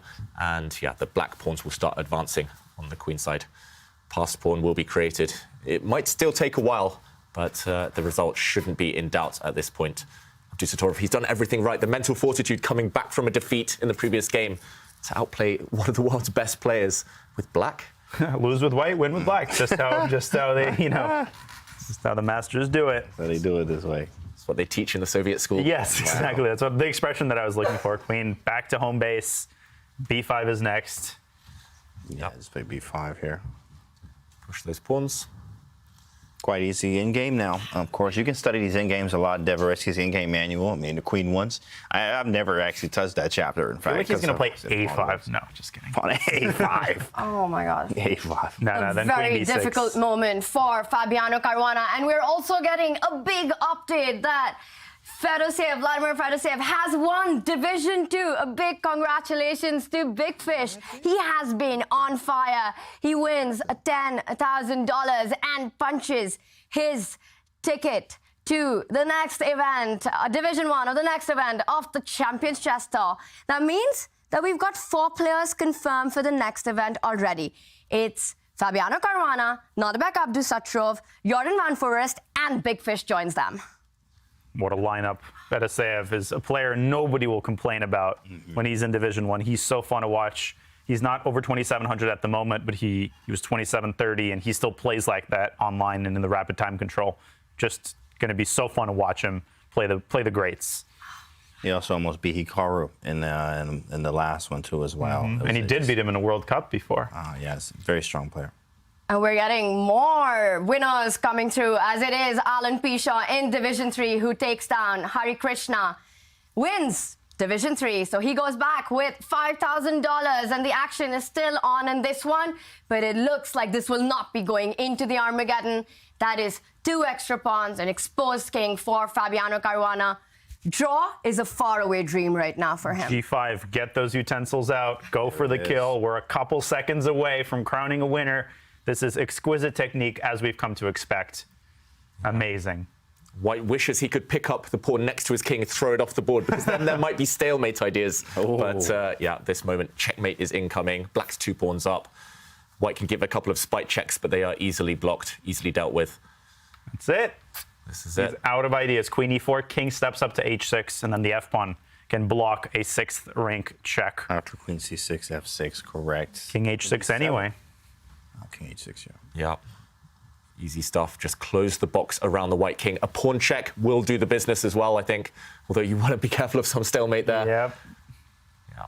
Just move the black king forward. The white king is going to be forced up the board, so take away the escape squares. That seems to be good wisdom in this position. Abdusattorov, I think he's going to show it to us right now. He's going to show us the easiest technique. Maybe G4, then King H6 almost works, right? G4, King H4, King H6. There's no stalemate, is there? Exactly, because of Queen mixes mate. But Queen B6 check and suddenly White would win. Whoa. Where is this? Actually, even in this position, we've just been talking. Goodness, Queen B6. Oh, Queen B6. Whoops. We've been talking about this move, shutting the door, threatening checkmate, but White forces the queens off, and White wins. Oh my God. Man, so that is G4, and then, bro, that sucks. I'm just going to be totally honest. I probably wouldn't see that in 5 years until you pointed it out. Took me a long time as well, Tanya. Got to admit. Jeez. What a nasty trap there by Fabiano. Just moving that queen, inviting that king move forward. Can't even do that. Nodirbek, the fact that he's slowed down, that's good news for him. Or he's deciding between king h6 and g4 and king h6, and he hasn't seen it at all. Ooh-wee. That would be the craziest moment in online chess. What a trick from Fabi. If we see king h6, we've seen it all. Oh my God. So what is the move? Right. H4 still can. Maybe just retreat the black queen now. I'm scared of any stalemates. I'm scared of getting checked. Queen f6, just get that queen back closer to the king. Start threatening the pawn advance then. Keep everything under control. But not king h6. That would be the weirdest thing that could happen. The white, or maybe not. We've seen crazy things today. We've seen crazy. King he goes king g7. When I saw that king move away from h7, my heart just leapt out of my chest. But there's no direct threat because g4 still doesn't mate. And if a Fabi was to pick up that a6 pawn, which he's going to do. Ooh, then this is counterplay. He has done. Suddenly white has a passed pawn, so now you pretty much have to deliver checkmate if you're black. Perfectly done. Queen b7, king h6 now works, and if king takes h5, there's queen f5 to g5. Beautiful. Mate. Beautiful. Beautiful Wow. stuff. That's it. Beautiful. That's it. He figured it out. Now that's it. Yeah, checkmate is threatened and no way to deal with that. Just to show Daniel's idea, a check now forces the white king back and the king is trapped. Note how white now has a passed a pawn, so there's never any stalemate Queen ideas. f5 and g5, and the pawn delivers the mate. Okay, he could have done that. It's happening. Queen d2. Is that the winning move? And that's it. We have a winner. Nodirbek Abdusattorov wins the ChessKid Cup. Fabiano Caruana resigns a mate in one, and there he is. What a dream run it has been, winning Division 2 of the Chessable Masters, qualifying for Division 1 of the ChessKid Cup. And this chess kid was unstoppable in this tournament. A huge congratulations, David. What a match performance this was. It's incredible to believe he's still a teenager. He is scarily good. He played fantastically. He deserves it. He's been the most consistent player throughout the week. Nerves of steel. We have a champion. We do have a champion, and that means it is Nodirbek Abdusattorov who punches a ticket to the grand final. And today, he was the better player. He was the better player. Fabi fought well. There were some genius moments from both sides, right, James? Absolutely. Genius moments, of course. I mean, Fabi had a chance every single game, but the resourcefulness, of course, the fighting that he had there, he had a little bit of everything. Universal, something that you see, obviously, Magnus do. Very good stuff from Abdusattorov. Yeah, and Fabi fought to the last second, literally till the last move. He would have had me fooled, but Nodirbek, it takes a lot more than that to fool him. He wasn't fooled at all this tournament. Amazing play, consistent play. Great opening play. I'm just excited to see him in the Norway Masters. Yeah, this is such a big confidence boost for him. And it was his debut in Division 1 of the Champions Chess Tour. And he gets it done the first time around, James. First time around, I mean, right? One up, one down, clown, right? Of course, he wins the ChessKid Cup. And the kid, technically not a kid, but at the same time, he wins the ChessKid Cup. First time around, there's a lot to see from Nodirbek. Another big feather in Nodirbek Abdusattorov's already super impressive career. He is just 18 years old. He is the former World Rapid Champion in 2021, and he's here joining us after that incredible match. Congratulations, Nodirbek. Thank you. Nodirbek, you were playing today against one of the best players in the world, and you took it in set 1. How did you do it? Yeah, it was a really tough match. I think he had a very good chance to beat me because he was getting very good positions out of the opening, and okay, he outplayed me in game 2, I guess. But I was lucky to find some good moves, and it was after, I think he missed d6, knight a3, and then I took the initiative, and I managed to convert it very well, I guess. Yeah, in the game 3, he just surprised me in the opening. I think knight e7. Okay, it was a surprise for me, and I think he got very good position out the opening, and then I got some kind of attack, but it wasn't enough. So yeah, And yeah, at the end, I think I got some chances to draw, but it was very tough, and I was very low on time, and yeah, it was very difficult, and I just blundered. Yeah, in game 4, I think it was a very good game by me. The only game that I can be somehow proud of, but yeah, it was a very difficult match, obviously. It was a very difficult match and some very up and down games. Nodirbek, how confident were you feeling coming into the match? Yeah, I was kind of confident because I managed to beat him earlier. But of course, he's a very strong player, and he has shown that he can make comebacks after loss, even in this match. So yeah, it's very difficult. Nodirbek, obviously, there's no rest for the winners. You have the Norway Masters coming up. First of all, are you going to celebrate in any way, or is it right back to work? And second of all, how excited are you to face off once again against Magnus Carlsen in your upcoming tournament? No, I think I will just start just working. I'll just start concentrating for Norway chess, and yeah, it's very strong tournament. Obviously, Magnus plays there, and yeah, I'm very excited to play against him. Yeah, I think it will be a very interesting tournament, and with very interesting games, I believe. And yeah, I tried to prepare my best, and yeah, we'll see. And Nodirbek, you've been camped out in Norway for the duration of this tournament. It seems to have brought you luck. What have you been doing day to day? How have you been preparing? Have you been going out as well? Yeah, I was just preparing for the Norway chess, obviously, and okay, I did some work for this tournament also, but it was mostly I was concentrating to the Norway chess and just working every day, and yeah, just having a walk every day and just enjoying being here. And here is very beautiful, so yeah, it's I think very good to combine preparing and resting here. So yeah, I'm enjoying here. Yeah, and follow-up question. This is the ChessKid Cup. Do you have any tips for all the chess kids out there? How can they play like you? How can they become such a tactical wizard like you are? Obviously, it requires a lot of work and doing exercises, doing tactics every day, constantly. It's very useful to have a great calculation or tactical vision.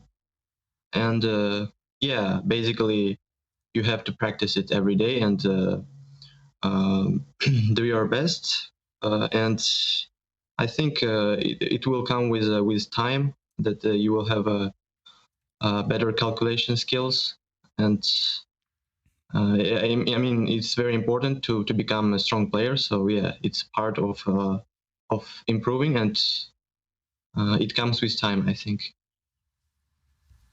Wow. Just some amazing advice there by you, Nodirbek. And this was your debut in Division 1, and you won a Champions Chess Tour event, joining Magnus and Hikaru. How does it feel to now officially become one of the greats of the tour? Yeah, it feels great. This is a big opportunity for me to play against them and to compete in this top level. And yeah, it's very pleasing, and I will do my best, and yeah, we'll see. Congratulations, Nodirbek. A fantastic tournament performance, and we wish you all the best for the Norway chess that's starting soon. Thank you.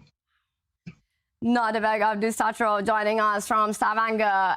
What a performance by him. He wins the ChessKid Cup, his debut in the Champions Chess Tour. He qualified by winning Division 2 of the Chessable Masters, was unstoppable from start to finish throughout. A very deserved winner, James. Absolutely, very deserved winner it is. I mean, the guy won the World Rapid. Of course, this was, what, 2 years ago? Okay, this was when he beat Magnus 2 years ago, right? To think about that. And now he's doing this today. I mean, what does the future look like for this kid?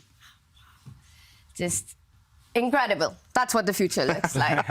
Wherever he plays, he is a force to reckon with. He was the youngest player in the ChessKid Cup, so it's interesting how the youngest player actually won the ChessKid Cup. Yeah, the youngest player, but maybe the most mature style. I was impressed with so many different things, but just the repertory of positions that he understands and is able to play, all the different openings. You start to think he's 48, not 18.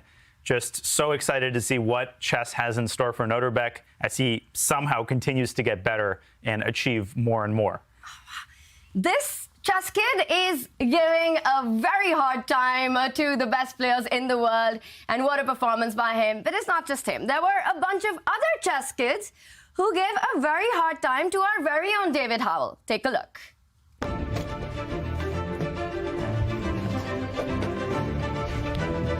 I'm so sorry. Sorry, that's checkmate. That's checkmate as well. Thanks for the games. Thank you so much. Well played. So, with a bit of luck, I managed to win all the chess games. It was hard work though, and now the kids have prepared a special challenge for me. Will I survive? What's the capital of Guyana? And you know this answer? Yeah, I do. Oh my gosh. I thought we'd start easy, like what's 2 times 2? What's the name of Zeus's father? Oh wait, there's a movie. Okay. I know this. Cronus. Cronus. Oh. Is the footprint of a caveman a fossil or not? I will say yes. It's actually not a fossil. What is it? It's a trace fossil. The trace fossil. Where's Mount Everest? I don't even know. I don't even know. The kids broke my confidence to the point where I couldn't even understand some of the questions. What do all the coordinating conjunctions put in a certain order spell out? I was lost. The biggest country in Africa. Egypt? No! What year did Queen Boudica die? Who was the last Egyptian? What are the effects of the Black Death? I want you to clearly explain. What's the mean of 40, 40 and 30? 211,652. What are you timing it by? 893. As I was spiraling down this dark, dark hole, I sensed a small piece of hope that I could cling on to. When is Prince William's birthday? But not year. Not the year. Okay, it's 1 in 365 chance I can do this. Can I guess the month? The day might be hard. No, you have to do the date. Okay, the date. And month. I'll say June sometime. You have to put a date. Oh, June 21st.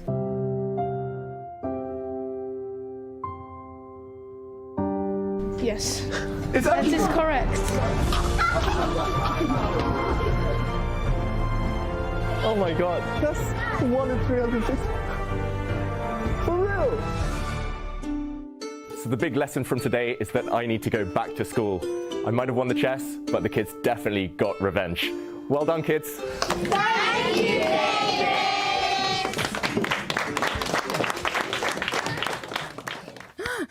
David, you were so happy at the end. I was so happy I got like 1 question out of 1,000,000.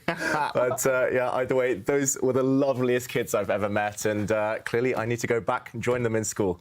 Just thanks, kids. Shout out. Keep up with the chess as well. I'll be back sometime. That's the message for all the chess kids out there. And one chess kid, of course, who's super happy today is Nodirbek Abdusattorov. He is the winner of the ChessKid Cup. We've got Simon back in the studio. Simon, we've got other division winners as well. Yeah, that's right. Just a quick update of all the divisions, and I never realised that David was a secret Prince William fan either. So he claims to guess that day. I just don't believe him. Genuinely. 1 out of 365. I think he's got posters of Prince William all around his bedroom, really. But anyway, back to the chess. So in Division 2, we had a very big victory from Fedorcev. Or Big Fish on chess.com. He's a regular on chess.com. He plays in the Title Tuesday competitions, and he won the Armageddon game, actually, surprisingly, because he had a very bad position there, but showing his online skills. And I think, as Daniel was saying, Fedorcev is just a quality act. He's had brilliant results in the past, and it'll be great to see him move up to Division 1. And he's also got $10,000 in his pocket. And Division 3, the winner of Division 3, if we move over there, was someone who's dominated it throughout. Maybe not, well, certainly not one of the favourites, and I would never have put my money on Alan Pichot before, but he's been dominating, and he's played amazing chess throughout, and he's a very deserved winner. So I hope to see him move up some divisions and show his class in the other divisions as well. So those are the winners, and it's been a lot of fun. It's been tremendous fun. Division 1, Division 2, Division 3. We got all the winners. A big congratulations to Nodirbek, to Fedorcev, and to Alan Pichot. We saw fantastic chess all around, and going into leg 4 of the tour, these will be our standings. It is Hikaru Nakamura at the top after his win in the Chessable Masters with 270, and we see Nodirbek has joined the top players there with 200 points. A huge win in Division 2 in the Chessable Masters, and then Division 1 of the ChessKid Cup. And tour points are critical for the players to make it to the season final. So far, 3 spots have been booked by Hikaru, Magnus, and Nodirbek. Daniel, a fantastic performance there, and with that, they also take home big bucks. And there we see Nodirbek Abdusattorov with $40,000. Hikaru Nakamura with a big win of $57,500. That's a pretty good paycheck there. Daniel, this is your first time in the studio. We have a new winner in the Champions Chess Tour. Did you have fun? I had a great time. Obviously, I enjoyed watching this from the comfort of my own home, but to be a part, even a small part, of the overall machine that makes this whole production run, this incredibly amazing professional production with the best co-commentators. I had a blast in Oslo. I will definitely be back if I'm invited. Daniel, we're so excited to have you back in the studio, and it's been just an amazing, incredible tournament. James, what was the highlight for you? Oh, the highlight was the games. I mean, you can learn so much from these games if you're watching from home or wherever you're watching. Look, try to take something from every game. It's like free lessons in a way. And I know I'm getting better just from watching every time. Love it. And David, you have been so amazing throughout the tour. And I want to ask you, before we say bye to all the chess kids out there, what would you like to say to them? I'd just like to say, keep up the good work with the chess. Keep going, and yeah, if you ever want to test me in the general knowledge quiz, you know where to find me. On that note, chat, it's been amazing. What a tournament. Nodirbek Abdusattorov is the winner of the ChessKid Cup, and we will be back with the 4th stop on the tour in July. We'll see you then. And now we're in a rooking game where it might be equal. Whoa, My the goodness. bar rises up. Still some tricks. Talking of tricks. Whoa, knight to a3. Jeez, big fella. Not on Friday, man. Oh, my goodness. I think this is the craziest position I think we've seen on the tour this season. Whoa. C1. Nodirbek Abdusattorov wins the ChessKid Cup.